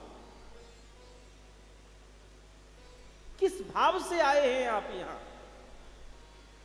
कितने कथा होती है, कितने श्रोता आते हैं, हजारों की लाखों की भीड़ कथाओं में हो जाती है। महत्व भीड़ का नहीं है, महत्व इस बात का है कि कौन किस भाव से आया। 3 तरह के श्रोता है महाराज। नंबर 1 का श्रोता उसे किसी से कोई लेना देना नहीं, सबसे पहले आके बैठता है, इंतजार करता है व्यास जी आ रहे होंगे, खड़ा होकर सम्मान करूंगा, उनको गद्दी पर बिठाकर तब स्थान ग्रहण करूंगा। आराम से बैठ के कथा सुनता है, टकटकी लगा के कथा सुनता है। उसे ये भी नहीं पता कि इधर आया कौन। हमारी तुम्हारी तरह नहीं है, जो आया वही को देखते चले गए। व्यास जी की तरफ से ध्यान खत्म, ध्यान भंग, मंच से भी ध्यान भंग हो गया, नजर भी हट गई, कान भी हट गए, बस खाली बात देख रहे जी आयो कौन है, प्रसाद में का लायो, केला लायो, बर्फी लायो, लायो का है, वाह अपन भैया देखने लगे। ना ना ना ना, जो वास्तविक श्रोता है वो केवल व्यास गादी के सिवा कुछ भी नहीं देखता। एक मैं हूं और सामने मेरा गोपाल है, इसके सिवा उसे कुछ दिखता ही नहीं है। और ध्यान देना, आरती हो जाएगी जब सब लोग चले जाएंगे, अंत में सबसे लास्ट में जाएगा पक्का श्रोता। और ध्यान देना, ऐसा वो श्रोता जो है ना, वो साक्षात हनुमान जी का रूप होता है। हनुमान जी आते हैं भगवान की कथा में नित्य प्रति, और ये नियम है, रामचरित सुनवे को रसिया, सबसे बड़ा रसिक श्रोता हनुमंत लाल है महाराज। सबसे पहले आके बैठना, सबसे बाद में जाना, नहीं तो किसी दिन आप देख लेना सबसे पहले जो आया हो वो सबसे बाद में जाएगा, सबको विदा करके लास्ट में जाएगा। तो पहले नंबर का श्रोता, प्रयास करो हम ऐसे बन जाएं, बहुत अच्छी बात है। दूसरा है सरौता। सरौता वो होता है जो सुपारी काटता है, आपने देखा होगा, कट कट कट कट काटता ही रहता है, उसका काम ही सुपारी काटना। तो सरौता जो होता है दूसरे नंबर का श्रोता, बा को नाम सरौता। बाय कछू मतलब नहीं है तुम्हारी बातें, बस वो तो एक जगह बैठ जाएगा, बस बैठे बैठे व्यवस्था पे ध्यान रखेगा। मंच टेढ़ो है, पीछे पर्दा ना लगाए, सजावट थोड़ी अब की बार कम है, व्यास जी ऐसे हैं, कराने वाले ऐसे, ये व्यवस्था नहीं करी, वो व्यवस्था नहीं करी, ऐसा होता तो ठीक रहता, ऐसा हो, वहाँ को 3-4 घंटे बेचारे को यूं ही निकल जाता है। 50 गलती व्यास जी में, 50 गलती वहाँ की व्यवस्था में, 50 करवे बारे में, 50 करावे बारे में, बाकी को पूरा समय ऐसे ही जाए महाराज। और तीसरा जो श्रोता है, आहा धन्य है उसके लिए, वो तो जहां भी रहता है बड़ी शांति रहती है वहां महाराज। तीसरे नंबर का जो श्रोता, बाको नाम है सोता। सोता आए के बैठेगो, ऐसी जगह बैठेगो, कमर लगाए हुए कोई जगह मिल जाए, ऊपर चल लो हो पंखा, कहा कहने वाला। आप लोगों से नहीं कह रहा हूं, आप तो बड़े अच्छे श्रोता हैं, सब जग करके कथा सुन रहे हैं। और देख कोई सो रहा होता है, उठा के ले जाए भैया ने बाहर, ए सोवे वाले इनको काम जाना है भैया, यहाँ तो सब जगने वाले श्रोता चाहिए जो टकटकी लगा के कथा सुन। भले आदमी या सोवे आए, ये तो ध्यान लगाए सुन श्रोता महाराज कन्हैया है भैया। इन्हें चरणन ने वैसे कर लो, आसन लगाए लो।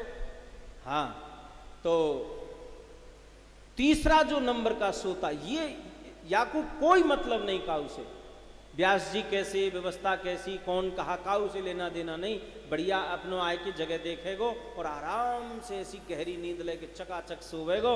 और जैसे कथा विश्राम भई, व्यास जी ने जयकारो लगायो, बोल वृंदावन बिहारी लाल की। अब जब सब लोग जयकारो लगाएंगे तो महाराज सोवे बारो जग ही जाएगो, जग के एक ही बात कहेगो, अरे वाह क्या कथा करिए, आनंद आ गया, बहुत बढ़िया कथा सुनाई महाराज, क्या कथा करी। पड़ोसी कहेगो, भले आदमी तू तो जब से आयो, जब से सोरो तेने कछु सुनो ही ना है। अरे बोले याते कोई मतलब ना, पर कथा इतनी प्यारी पूछे मत भैया। अरे तो बता तो सही, तो को यहाँ में लगो कहा अच्छा। अरे बोले महाराज अपने घर पे 2-2 कैप्सूल खाऊं, कबो कहूँ तो इंजेक्शन भी लेना पड़े तो नींद ना आवे, पर महाराज कथा में आती ऐसी नींद आई, आनंद आएगा।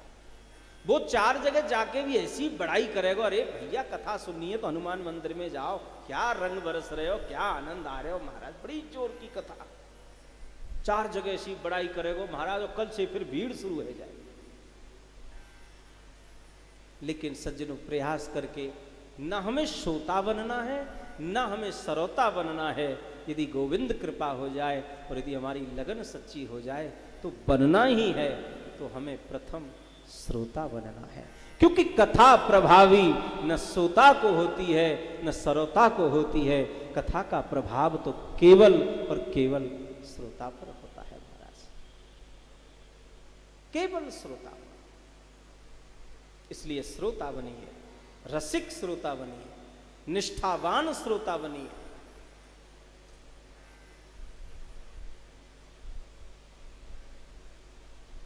व्याधस्याचरणं ध्रुव सचिवयो विद्या गजेन्द्रस्य का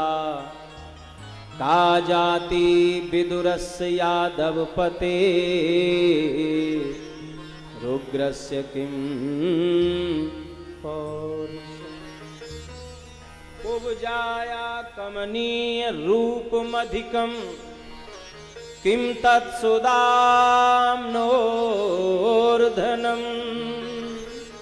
भक्त्या तुष्यति केवलं न च गुणैः भक्ति प्रियो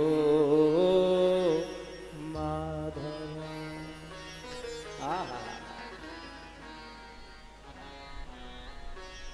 महत्व ये नहीं है कि आपने भगवान के लिए क्या किया, महत्व इस बात का है कि भगवान आपके क्या करने पर खुश होंगे, वो हम करेंगे।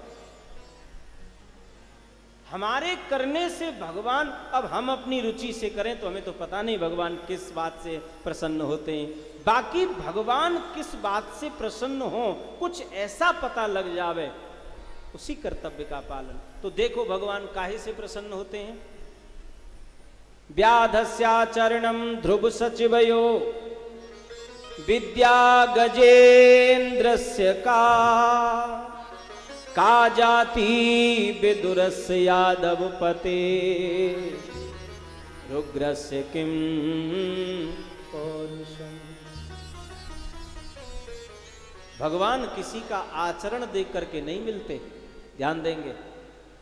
यदि आचरण ही देख करके भगवान मिलते तो जिस व्याघ ने गोविंद के चरणों में बाण मारा, भगवान ने उसके ऊपर कृपा क्यों करी साहब। भगवान किसी की उम्र देखकर भी नहीं मिलते कि ये 100 वर्ष का पूरा हो गया अब इसको मिलूंगा, नहीं नहीं नहीं।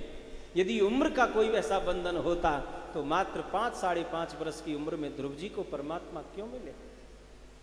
यदि परमात्मा के बारे में यह कहा जाए कि किसी पहलवान व्यक्ति को मिलते होंगे जिसमें शरीर में ताकत होती होगी, तो कृष्ण के नाना उग्रसेन कोई पहलवान थे क्या? अस्थि पंजर जिनका शरीर। यदि यह कहा जाए कि परमात्मा किसी ऊंचे डिग्री हासिल करने वाले को, ज्यादा पढ़े लिखे व्यक्ति को मिलते होंगे, तो गजराज कितना पढ़ा था, वो तो कुछ भी नहीं जानता था। एक बार गोविंद नाम लिया, प्रभु ने सुरक्षा कर दी। यदि यह कहा जावे कि परमात्मा किसी सुंदर रूप वाले को मिलते होंगे, कोई विशेष सुंदर होगा शायद उसको मिलते होंगे, तो कुब्जाया कमनीय रूपम अधिकम। कुब्जा सुंदरी नहीं थी राजन। क्या था कुब्जा के पास? 3 जगह से टेढ़ी, इसीलिए उसे कुब्जा कहते। ये कुब पीछे का निकला हुआ बेचारी का, तिवक्रा बोलते लोग इसको। 3 जगह से टेढ़ी इसलिए तिवक्रा। इतनी कुरूपणी कि आज तक उसने कभी अपना घूंघट नहीं उठाया। काली और कुरूपणी, घूंघट ही लगा के रहती, लेकिन गोविंद ने उसके ऊपर भी कृपा करी, भगवान उसके घर पधारे। यदि यह कहा जाए कि परमात्मा किसी धनी व्यक्ति को मिलते होंगे, तो किम तत्सुदा नोर्धनम। सुदामा धनी नहीं था राजन, नितांत गरीबी थी सुदामा के जीवन में, लेकिन द्वारकानाथ सुदामा के लंगोटिया यार बन करके रहे। यदि यह कहा जाए कि परमात्मा किसी ऊंची बिरादरी वाले को मिलते होंगे, तो का जाति विदुरस्य यादवपते रुग्रस्य किम पौरुषम्। विदुर की बिरादरी ऊंची नहीं थी राजन। दासी का बेटा विदुर, उसके घर गोपाल गए और विदुरानी के हाथ से भगवान ने केले के छिलके खाए महाराज। भगवान की दृष्टि में यह महत्व नहीं है कि आप सुंदर हैं, कि आप गोरे हैं, कि आप बड़े धनी हैं, कि आप ऊंचे कुल से हैं, आप ज्यादा पढ़े लिखे हैं। अरे साहब, भगवान न जाने किस पर कृपा करके किसको मिल जाएं। भगवान जब भी मिले, जिसको भी मिले, अपनी तरफ से कृपा करके मिले महाराज। हमारी विशेषता पर भगवान नहीं रीझेंगे, जब भी रीझेंगे अपनी ओर से वो कृपा करके रीझेंगे, अपनी ओर से मिलेंगे। ऐसा हमने कुछ किया नहीं है, नहीं तो भगवान भक्त के दरवाजे तक पहुंचते हैं महाराज। गए हैं, सबरी की कुटिया तक गए भगवान, खुद चल करके गए। एक महात्मा तो कह रहे थे कथा करते करते कि ये तो रावण को मारना या जंगल में जो जो लीलाएं ठाकुर जी ने, राम जी ने करी, ये तो बहाना था। भगवान अपनी इच्छा शक्ति से एक बाण अयोध्या से छोड़ते, रावण को विनाश कर देते लंका से। फिर भगवान वन क्यों पधारे? बोले भगवान वन इसलिए पधारे कि भगवान का भक्त वन में इंतजार कर रहा था। सबरी यदि न होती वनवासी तो राम कभी न होते वनवासी। ऐसा महापुरुषों ने कहा है, यदि सबरी वनवासी न बनती तो राम कभी बन जाते। और कितना इंतजार था उसका। रोज रास्ता बुहारती, फूल बिछाती, रोज इंतजार करती, टकटकी लगाकर शाम तक बैठी रहती। और सज्जनों, जब शाम तक भगवान नहीं आते, आंखों में आंसू भर ले आती और एक ही बात कहती, आज भी नहीं आए, पर मुझे भरोसा है वो जरूर आएंगे। क्यों? क्योंकि जब मेरे गुरुदेव जा रहे थे तो कह करके गए थे कि बेटी तू केवल भजन करना। मेरा आशीर्वाद है, भगवान को ढूंढने के लिए तुझे नहीं, खुद ढूंढते ढूंढते एक दिन भगवान तेरे दरवाजे पर आएंगे। भक्ति में शक्ति होगी तो भक्त के दरवाजे पर आते हैं।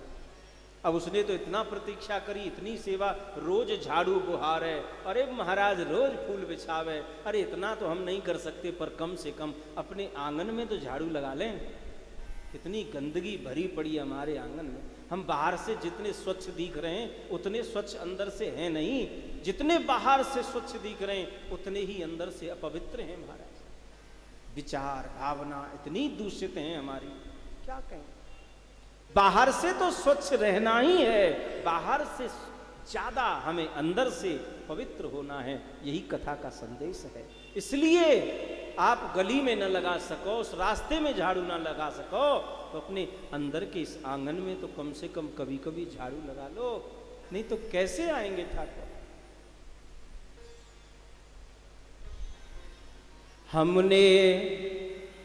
हमने आंगन नहीं बुहारा हो, हमने आंगन नहीं बुहारा, कैसे आएंगे भगवान, कैसे आएंगे। और देखिए, कल हम चर्चा कर रहे थे, हमारे श्री कालिया मर्दन निज कल्याण सेवा समिति जो गत 3-4 साल से एक नई तीर्थ में श्रीमद् भागवत कथा का आयोजन कराते हैं, तो उसमें पोथी यजमान के लिए 2-4 भक्तों की सूचना मुझ तक आई है और अभी 1 वर्ष है। और आज हमारे मध्य में हमारे श्री कालिया मर्दन निज कल्याण सेवा समिति के ट्रस्टी यहाँ श्री डॉक्टर सतीश खारी जी नोएडा से पधारे हैं।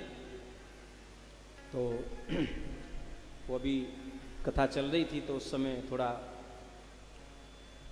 व्यवस्था और आनंद भंग होता है, इसलिए पंडित जी ने उन्हें रोका था।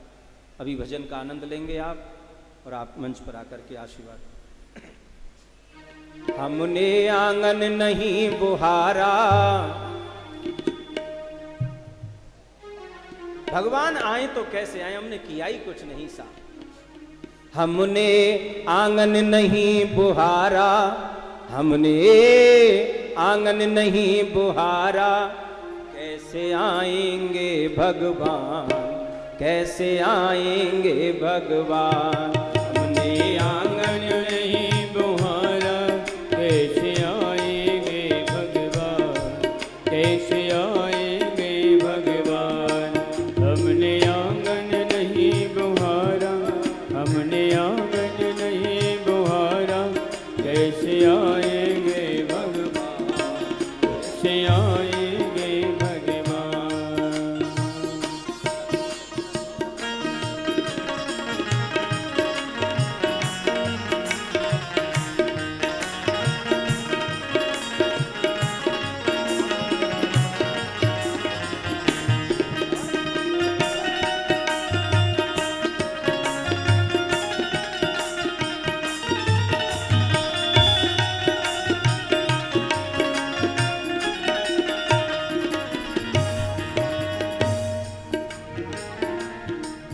हर कोने कलम सहाय की लगी हुई है ढेरी, हर कोने कलम सहाय की लगी हुई है ढेरी। नहीं ज्ञान की किरण कहीं भी, हर कोठरी है अंधेरी। ज्ञान की किरण कहीं भी, हर कोठरी आज अंधेरी। आसन वो आंगन चौबारा अंधियारा, आंगन चौबारा अंधियारा। कैसे आएंगे भगवान, कैसे आएंगे भगवान। आंगन चौबारा अंधियारा, कैसे आएंगे भगवान, कैसे आएंगे भगवान। हमने आंगन नहीं बुहारा, हमने आंगन नहीं बुहारा। कैसे आएंगे भगवान, कैसे आएंगे भगवान। हमने आंगन नहीं बुहारा, ताली से भाव से गाइए भाई। हमने आंगन नहीं बुहारा, कैसे आएंगे भगवान, कैसे आएंगे भगवान। जय हो।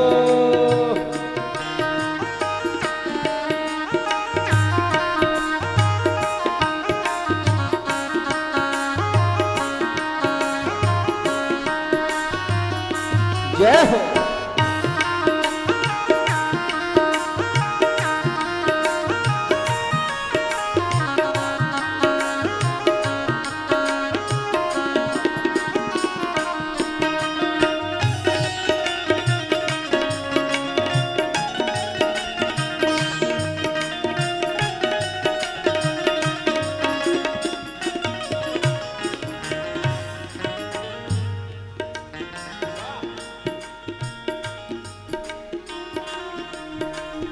हृदय हमारा पिघल न पाया जब देखा दुख यारा। हृदय हमारा पिघल न पाया जब देखा मन यारा। हृदय हमारा पिघल न पाया जब देखा दुख यारा। हृदय हमारा पिघल न पाया जब देखा दुख यारा। किसी पंथ भूले ने हमसे पाया नहीं सहारा। किसी पंथ भूले ने हमसे पाया नहीं सहारा। हर किसी पंथ भूले ने हमसे पाया नहीं सहारा। सूखी करुणा की है छाया, सूखी करुणा की है छाया। कैसे आएंगे भगवान, कैसे आएंगे भगवान। ओ सूखी करुणा की है छाया, सूखी करुणा की है छाया। कैसे आएंगे भगवान, कैसे आएंगे भगवान। हमने आंगन नहीं बुहारा, हमने आंगन नहीं बुहारा। कैसे आएंगे भगवान, कैसे आएंगे भगवान। हमने आंगन नहीं बुहारा, हमने आंगन नहीं बुहारा। कैसे आएंगे भगवान, कैसे आएंगे भगवान।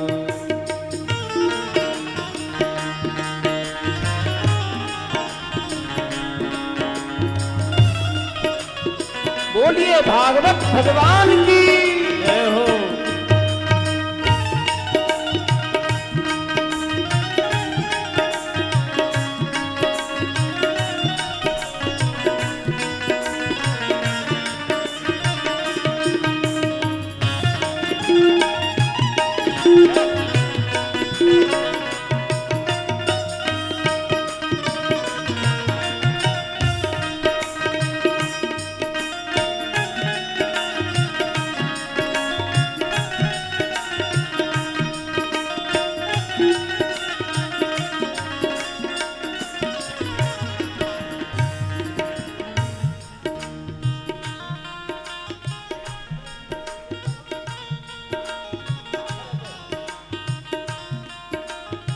जय। अंतर के पट खोल देखो, अंतर के पट खोल देख लो, ईश्वर ही पास मिलेगा। अंतर के पट खोल देख लो, ईश्वर ही पास मिलेगा। हर प्राणी हो ईश्वर ही का आभास मिलेगा। हर प्राणी में ईश्वर ही का आभास मिलेगा।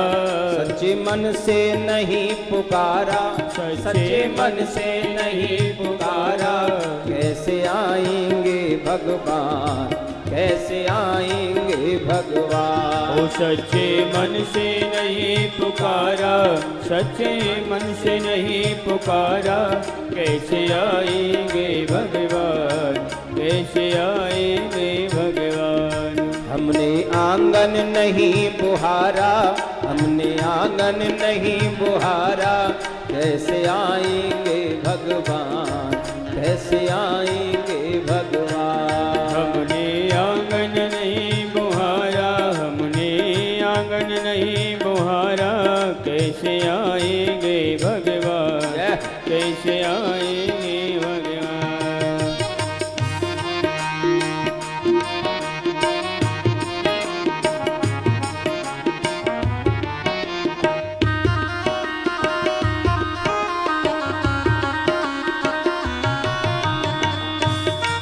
ताली बजाते, हाथ बजाइए।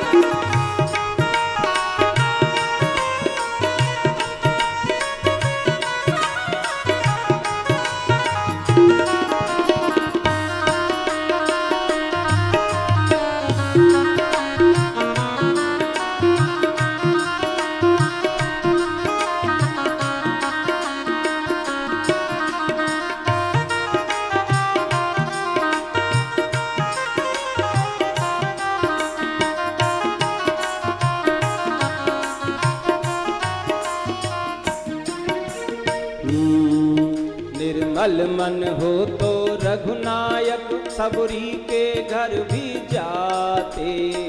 निर्मल मन हो तो रघुनायक सबरी के घर जाते। निर्मल मन हो तो रघुनायक सबरी के घर जाते। निर्मल मन हो तो रघुनायक सबरी के घर जाते। श्याम सूर की बाह पकड़ते साग बिदुर घर खाते। श्याम सूर की बाह पकड़ के साग बिदुर घर खाते। श्याम सूर की बाह पकड़ते साग बिदुर घर खाते। इस पर हमने नहीं विचारा, इस पर हमने नहीं विचारा, कैसे आएंगे भगवान, कैसे आएंगे भगवान। ओ इस पर हमने नहीं विचारा, इस पर हमने नहीं विचारा, कैसे आएंगे भगवान, कैसे आएंगे भगवान। हमने आंगन नहीं बुहारा, हमने आंगन नहीं बुहारा, कैसे आएंगे भगवान, कैसे आएंगे भगवान, कैसे आएंगे भगवान, कैसे आएंगे भगवान, कैसे आएंगे भगवान, कैसे आएंगे भगवान।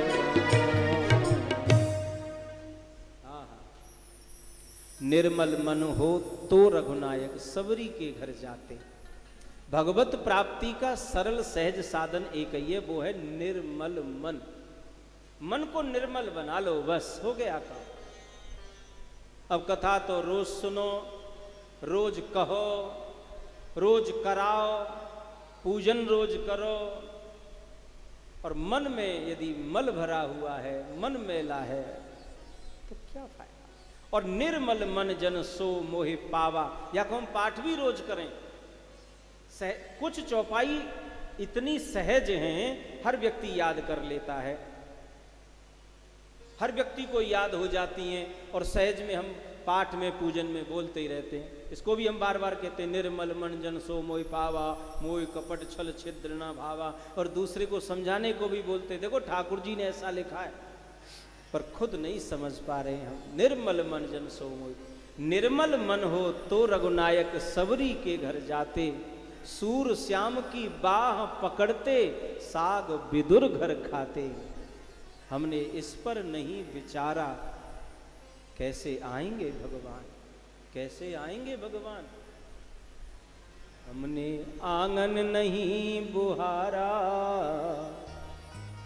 हमें टाइम ही नहीं है, सोने से फुर्सत नहीं है ना। घर में नौकर नौकरानी लगे, वही झाड़ू लगा जाते हैं। अब महाराज नौकर नौकरानी झाड़ू लगाए, वो उस चीज का महत्व तो अलग है, और अपने आंगन को अपने हाथ से संवारा जाए, उसका महत्व तो अलग है साहब। है? हम तो रात को भी खा खू के इतने बड़े वीआईपी है गए हैं, हम रात को भोजन करे और बर्तन झूठे ही छोड़ दी ने, सुबह काम बारी आवेगी मांझ के चली जा। ऐसा ही होता है प्राय घरों में, होता है कि नहीं? जिनके नहीं होता अलग बात है, लेकिन जो ज्यादा बड़े हो गए उनके यहाँ ऐसा ही होता है। आपको यदि ये देखना हो कि कौन बढ़ रहा है ऊपर की ओर, तो उनके ऐसे लक्षण देख लो, समझ लो ये तैयारी कर रहे हैं ऊपर जाने की। जो ज्यादा देर तक गहरी नींद लेके सो रहा हो, समझ लो वो अपने आप को बड़ा मानने लग गया, वीआईपी समझने लग गया। जो अपने को वीआईपी समझेगो वो गहरी नींद में देर तक सोवेगो, क्योंकि बड़े लोगों की यही पहचान है आजकल। जो देर तक सो रहा हो, समझ लो ये बड़ा बनने की कोशिश में लगा है। छोटे व्यक्ति को इतना देर तक सोना कहाँ शोभा देता है? उसे तो उठ करके नहाना है, धोना है, अपने ठाकुर की सेवा पूजा करनी है। तो बड़े लोगों को क्या जरूरत है? वो तो इस काम को भी नौकरों से करा लेते हैं, कर दो चलो, और दे देंगे 1 2 4 लाख रुपया खर्च कर देंगे। ये लगे हुए हम तुम जैसे लोग सब उनके महाराज करते हैं लोग उस तरह से। लेकिन अपने हाथ से अपने आंगन को संभारा जाए, झाड़ू लगाया जाए, पोंछा लगाया जाए, बाकी सजावट करी जाए, तो निश्चित उस आंगन में भगवान का आगमन हो सकता है। सबरी के यहाँ भी आए हैं महाराज। दुर्योधन की भगवान ने मेवाओं का त्याग किया, और सज्जनों सबरी के दरवाजे आकर के भगवान ने केले के छिलकों का भोग लगाया। द्वारिका से भगवान हस्तिनापुर आए थे दुर्योधन को समझाने के लिए, लेकिन दुर्योधन ने भगवान की एक बात नहीं मानी और उल्टा ये कह दिया कि ठाकुर जी, हे द्वारिकानाथ, यदि मेरे दरवाजे आकर के तुम पांडवों का कोई भी विषय छेड़ोगे तो सुचग्रे नई वदास्यामी बिना युद्धे न केशव, मैं तुम्हारे कहने से पांडवों को सुई की नोक के बराबर भी जमीन नहीं दूंगा। अब तो उस जमीन को सुई की नोक के बराबर भी वही प्राप्त करेगा जो पहले युद्ध में विजय को प्राप्त करेगा।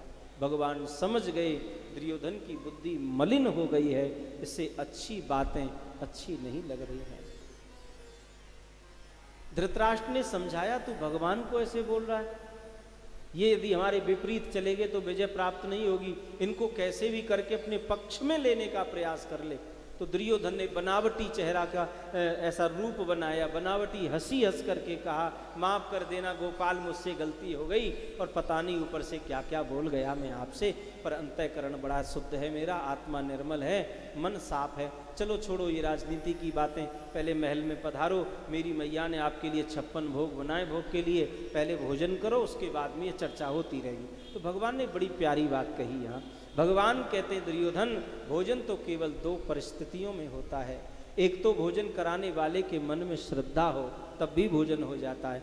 दूसरा, भोजन करने वाले के पेट में भूख हो तो भोजन हो जाता है। भैया तेरे मन में श्रद्धा नहीं है और मेरे पेट में भूख नहीं है, बात खत्म हो गई।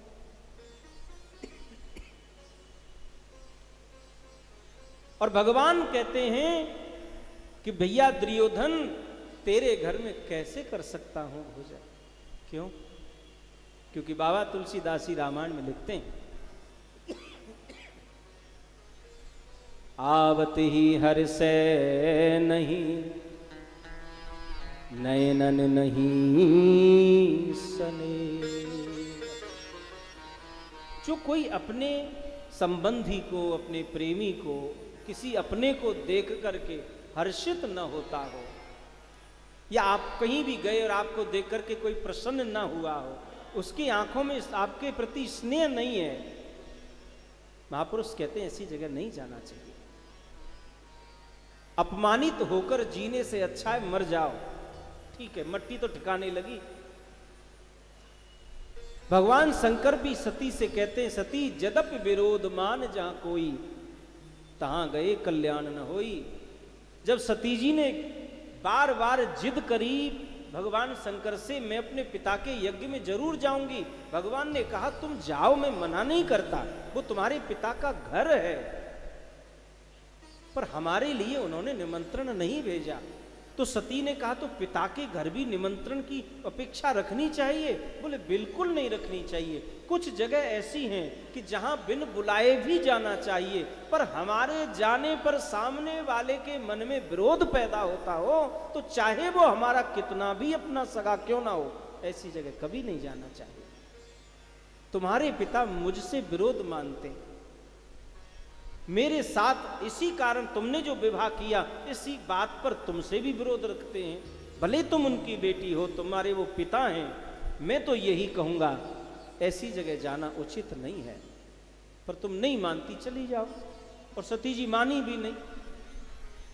अरे भैया एक बात और आपसे व्यास गद्दी से कह दूं, ये बात कोई नई नहीं है, ये पहले से ही है महाराज। अपने पति की तो सती ने नहीं मानी, तो महाराज आज की नारी कैसे माने? सती ने ना मानी महाराज शंकर जी की बात, और भोगना पड़ा। इसलिए मैं तो निवेदन करूं, कछु बात ऐसी है मान लेनी भी चाहिए। हर बात तो किसी की भी मत मानो। पति यदि गलत बात बोले तो विरोध करो, लेकिन जो बात हमारे हित की हो, हमारे परिवार की भलाई की हो, वो बात मान लेनी चाहिए। यही समझदारी है। लेकिन सती की तरह यदि जिद करेंगे, चलो सती तो फिर भी सती थी, योग माया से अपने पति का अभिमान सहन नहीं कर सकी और योगाग्नि में अपने शरीर का दाह कर दिया। महाराज अपने पति का अपमान पत्नी के लिए मृत्यु तुल्य है। और ऐसा नहीं कि दूसरों करे तो, खुद भी करा तो भी समझ लो तुम्हारी मृत्यु निश्चित हो गई। तुम तो मरे हुए घूम रहे हो, जो पति को अपमान करके। और अपमान तो पति को भी पत्नी का नहीं करना चाहिए। एक बात मैं बड़े भाव से और बड़े जोर देकर के कह सकता हूं, आजकल वक्ता लोग बोलते हैं माताओं को सिर ढक करके रहना चाहिए, पर बहुत जरूरी है।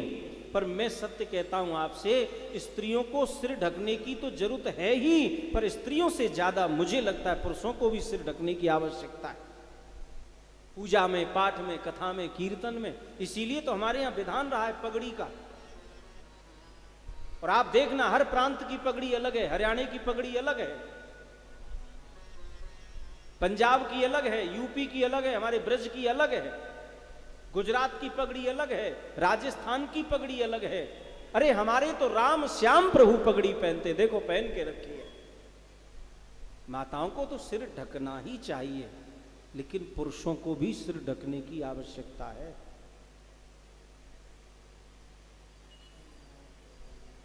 तो इसका अर्थ ये नहीं कि केवल ये धर्म पत्नी का ही है, पति का भी है कि पति भी पत्नी का अपमान न करे।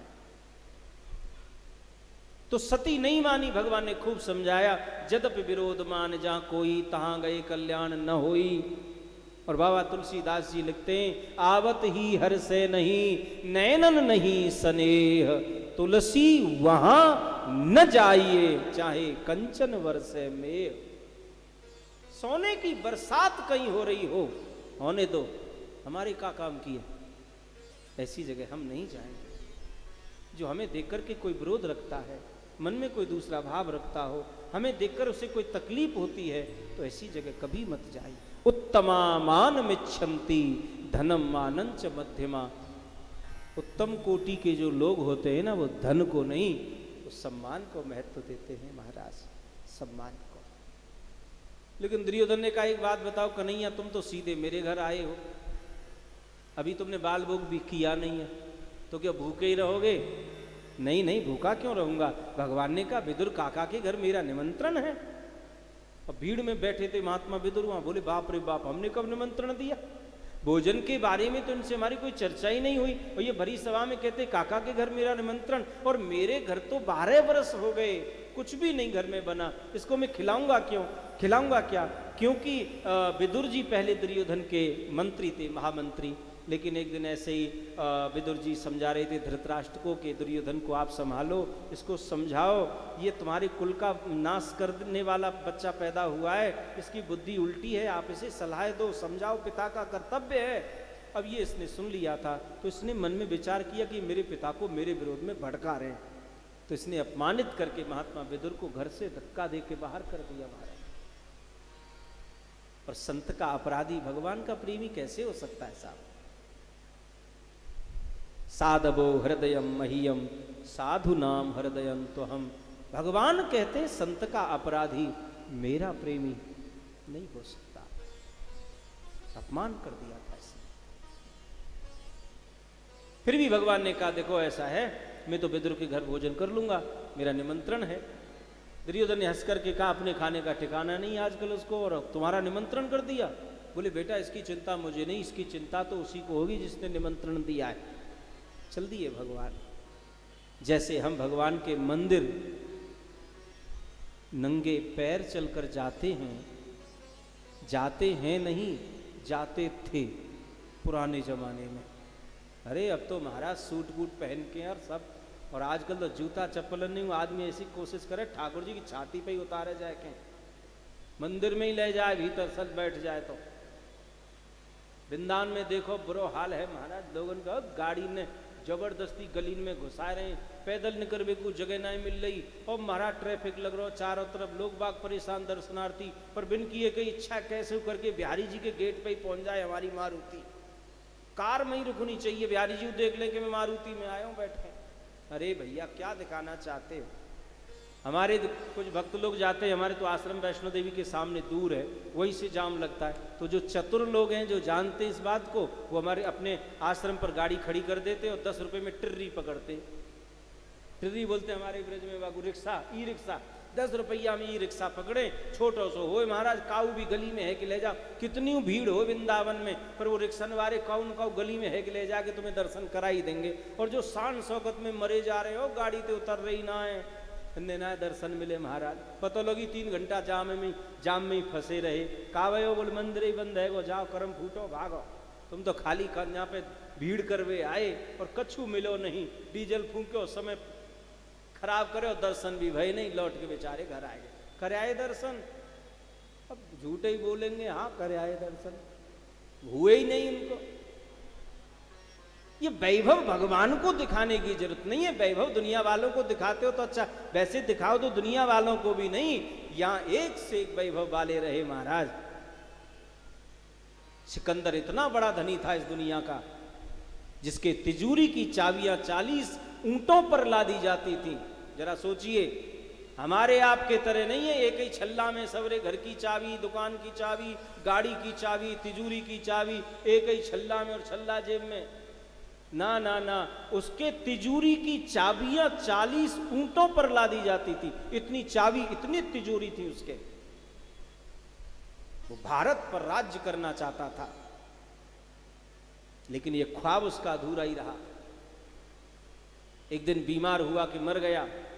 जब उसको कफन डाला गया तो एक शायर ने आकर के बड़े गजब की शायरी उसके ऊपर लिखी महाराज, कफन के ऊपर। क्या लिखा? इकट्ठे घर जहां के जर सभी मुल्कों के माली थे, इकट्ठे घर जहां के जर सभी मुल्कों के माली थे, पर सिकंदर जब गया दुनिया से तो दोनों हाथ खाली थे। कुछ भी नहीं जाता, एक कौड़ी साथ नहीं जाएगी। धन कमाना बुरी बात नहीं है, धन से संसार का पालन पोषण करना बुरी बात नहीं है, पत्नी बच्चे सबका देखभाल करना, सांसारिक व्यवहार निभाना, ये सब जरूरी है। लेकिन भैया परम जरूरी जो गोविंद की प्राप्ति का संकल्प लेकर के आए थे, उसे तो न भूलो, ये परम जरूरी है। इसमें आलस्य है और उसमें इतने सजग हैं हम। एक टाइम आदमी को भोजन न मिले तो चेहरे की रौनक खराब हो जाती है। ऐसे ही जिस दिन सत्संग न मिले उस दिन चेहरे पर उदासी होनी चाहिए। कोई पूछे भैया काहे को उदास हो, तो उदास होकर के आंख में आंसू ला करके कहो आज मेरा सत्संग छूट गया, आज मैं कथा से वंचित रह गया, आज मैं पूजा नहीं कर सका, आज मैं मंत्र जाप नहीं कर सका, मेरा बहुत नुकसान हो गया भैया। जैसे हम संसार के नुकसान की चर्चा रो रो करके सबके सामने करते हैं, ऐसे ही जो आध्यात्म में हमारा नुकसान हो रहा है उसकी भी तो कभी चर्चा किसी से कर लिया करो, मन तो हल्को होएगा महाराज।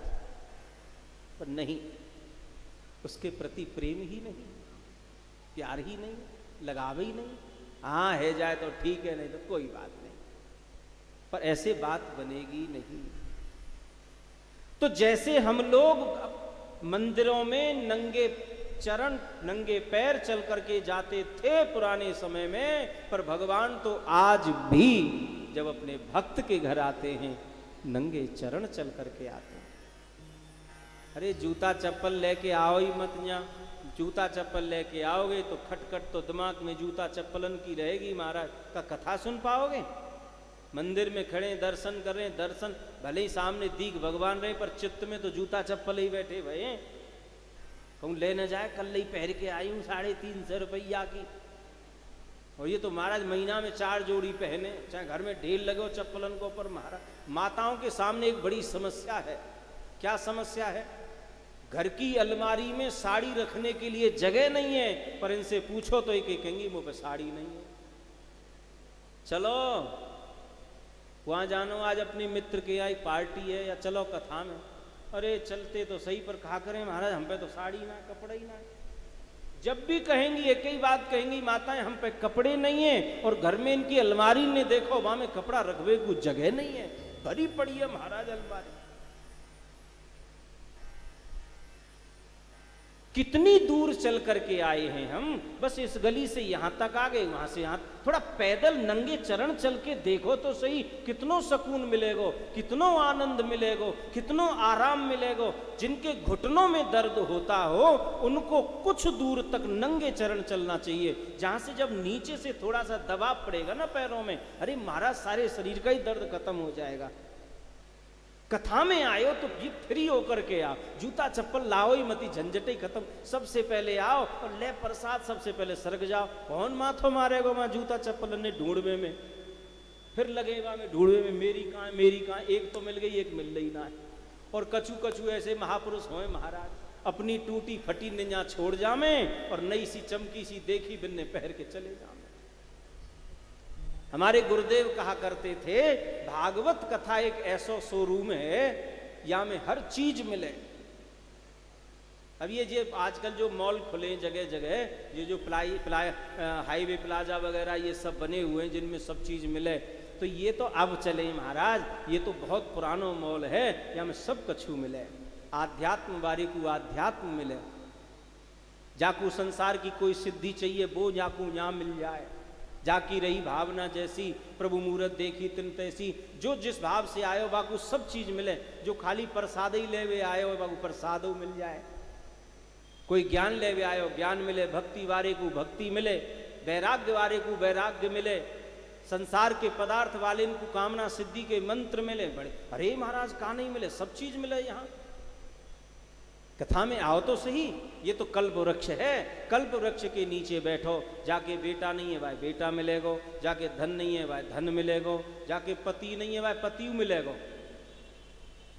अरे महाराज कथाएं होती हैं, भगवान से वरदान मांगो भाई, काउ कन्या को ब्याह नहीं है रो होए, तो भागवत जी में एक श्लोक आता है, कात्यायनी महामाये महायोगिन्यधीश्वरी नंद गोप सुतम देवी पतिर्मे कुरते नमः। ये गोपियों के द्वारा सिद्ध किया हुआ मंत्र है भागवत जी का।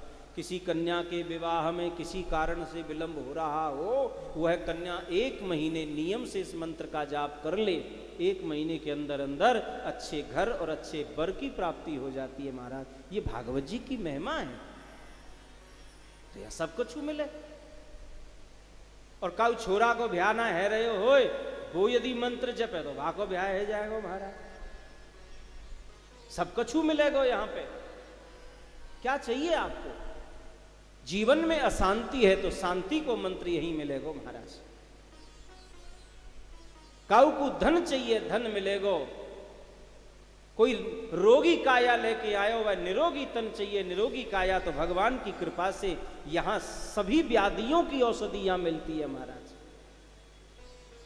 ये ऐसा शोरूम है, यहाँ में सब चीज मिले महाराज। और जाए जूता चप्पल चाहिए, वह जूता चप्पलों मिल जाएंगी, यहाँ गले न उतर रही है, नई नई ब्रांड महाराज। एक शोरूम में सब ब्रांड भरे पड़े महाराज, टटोल लो, जाए जैसो चाहिए वैसो ले जाओ। लेकिन भैया आओ तो सही। तो मैं निवेदन ये कर रहा था, मंदिर में भगवान की कथा में जब भी आओ बिल्कुल मुक्त है के आओ, झंझट रखो ही मत, प्रसाद लो, सबसे पहले निकल जाओ।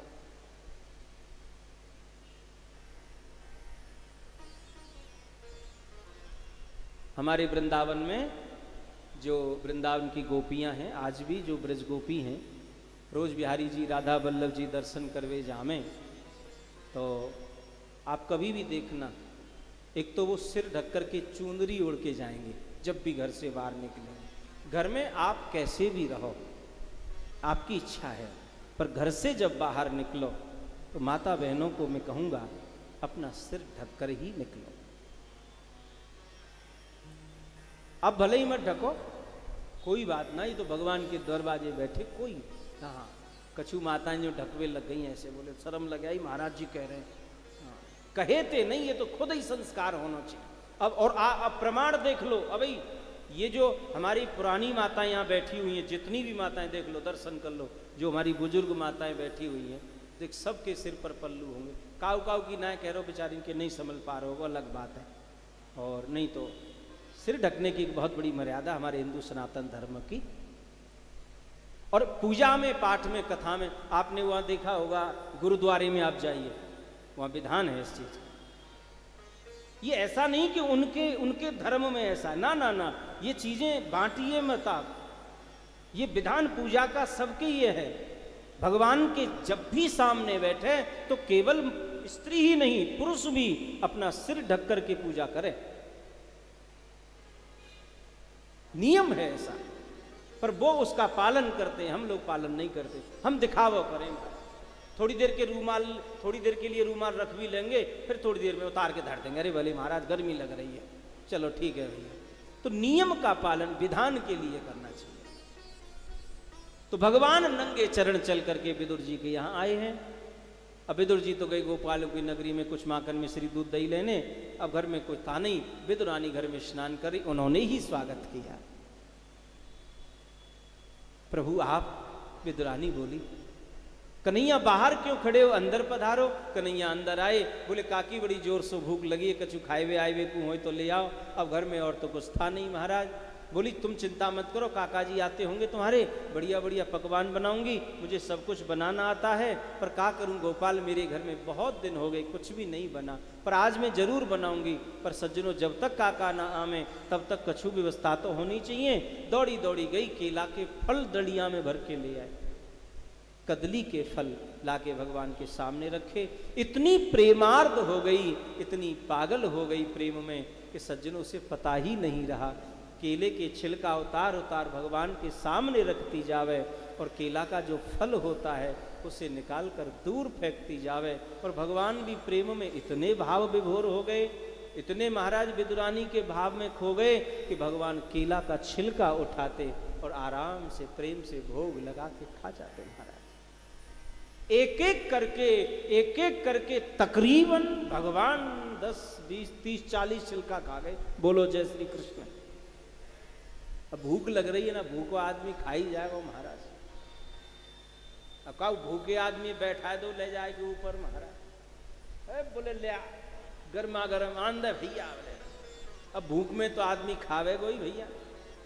अब भगवान को बड़ी जोर की भूख लगी, और केला की छिलका। एक बात और आपसे कह दूं, केला से ज्यादा छिलका में स्वाद आवे महाराज, खा के देखिए। काऊ ने खाया हो केला को छिलका? किसी ने खाया? हाथ उठाओ। नहीं खाया है? नहीं खाया किसी ने भी? आपने खाया है? तो केला के फल से ज्यादा स्वाद छिलका लगे कि नहीं लगे? लगे।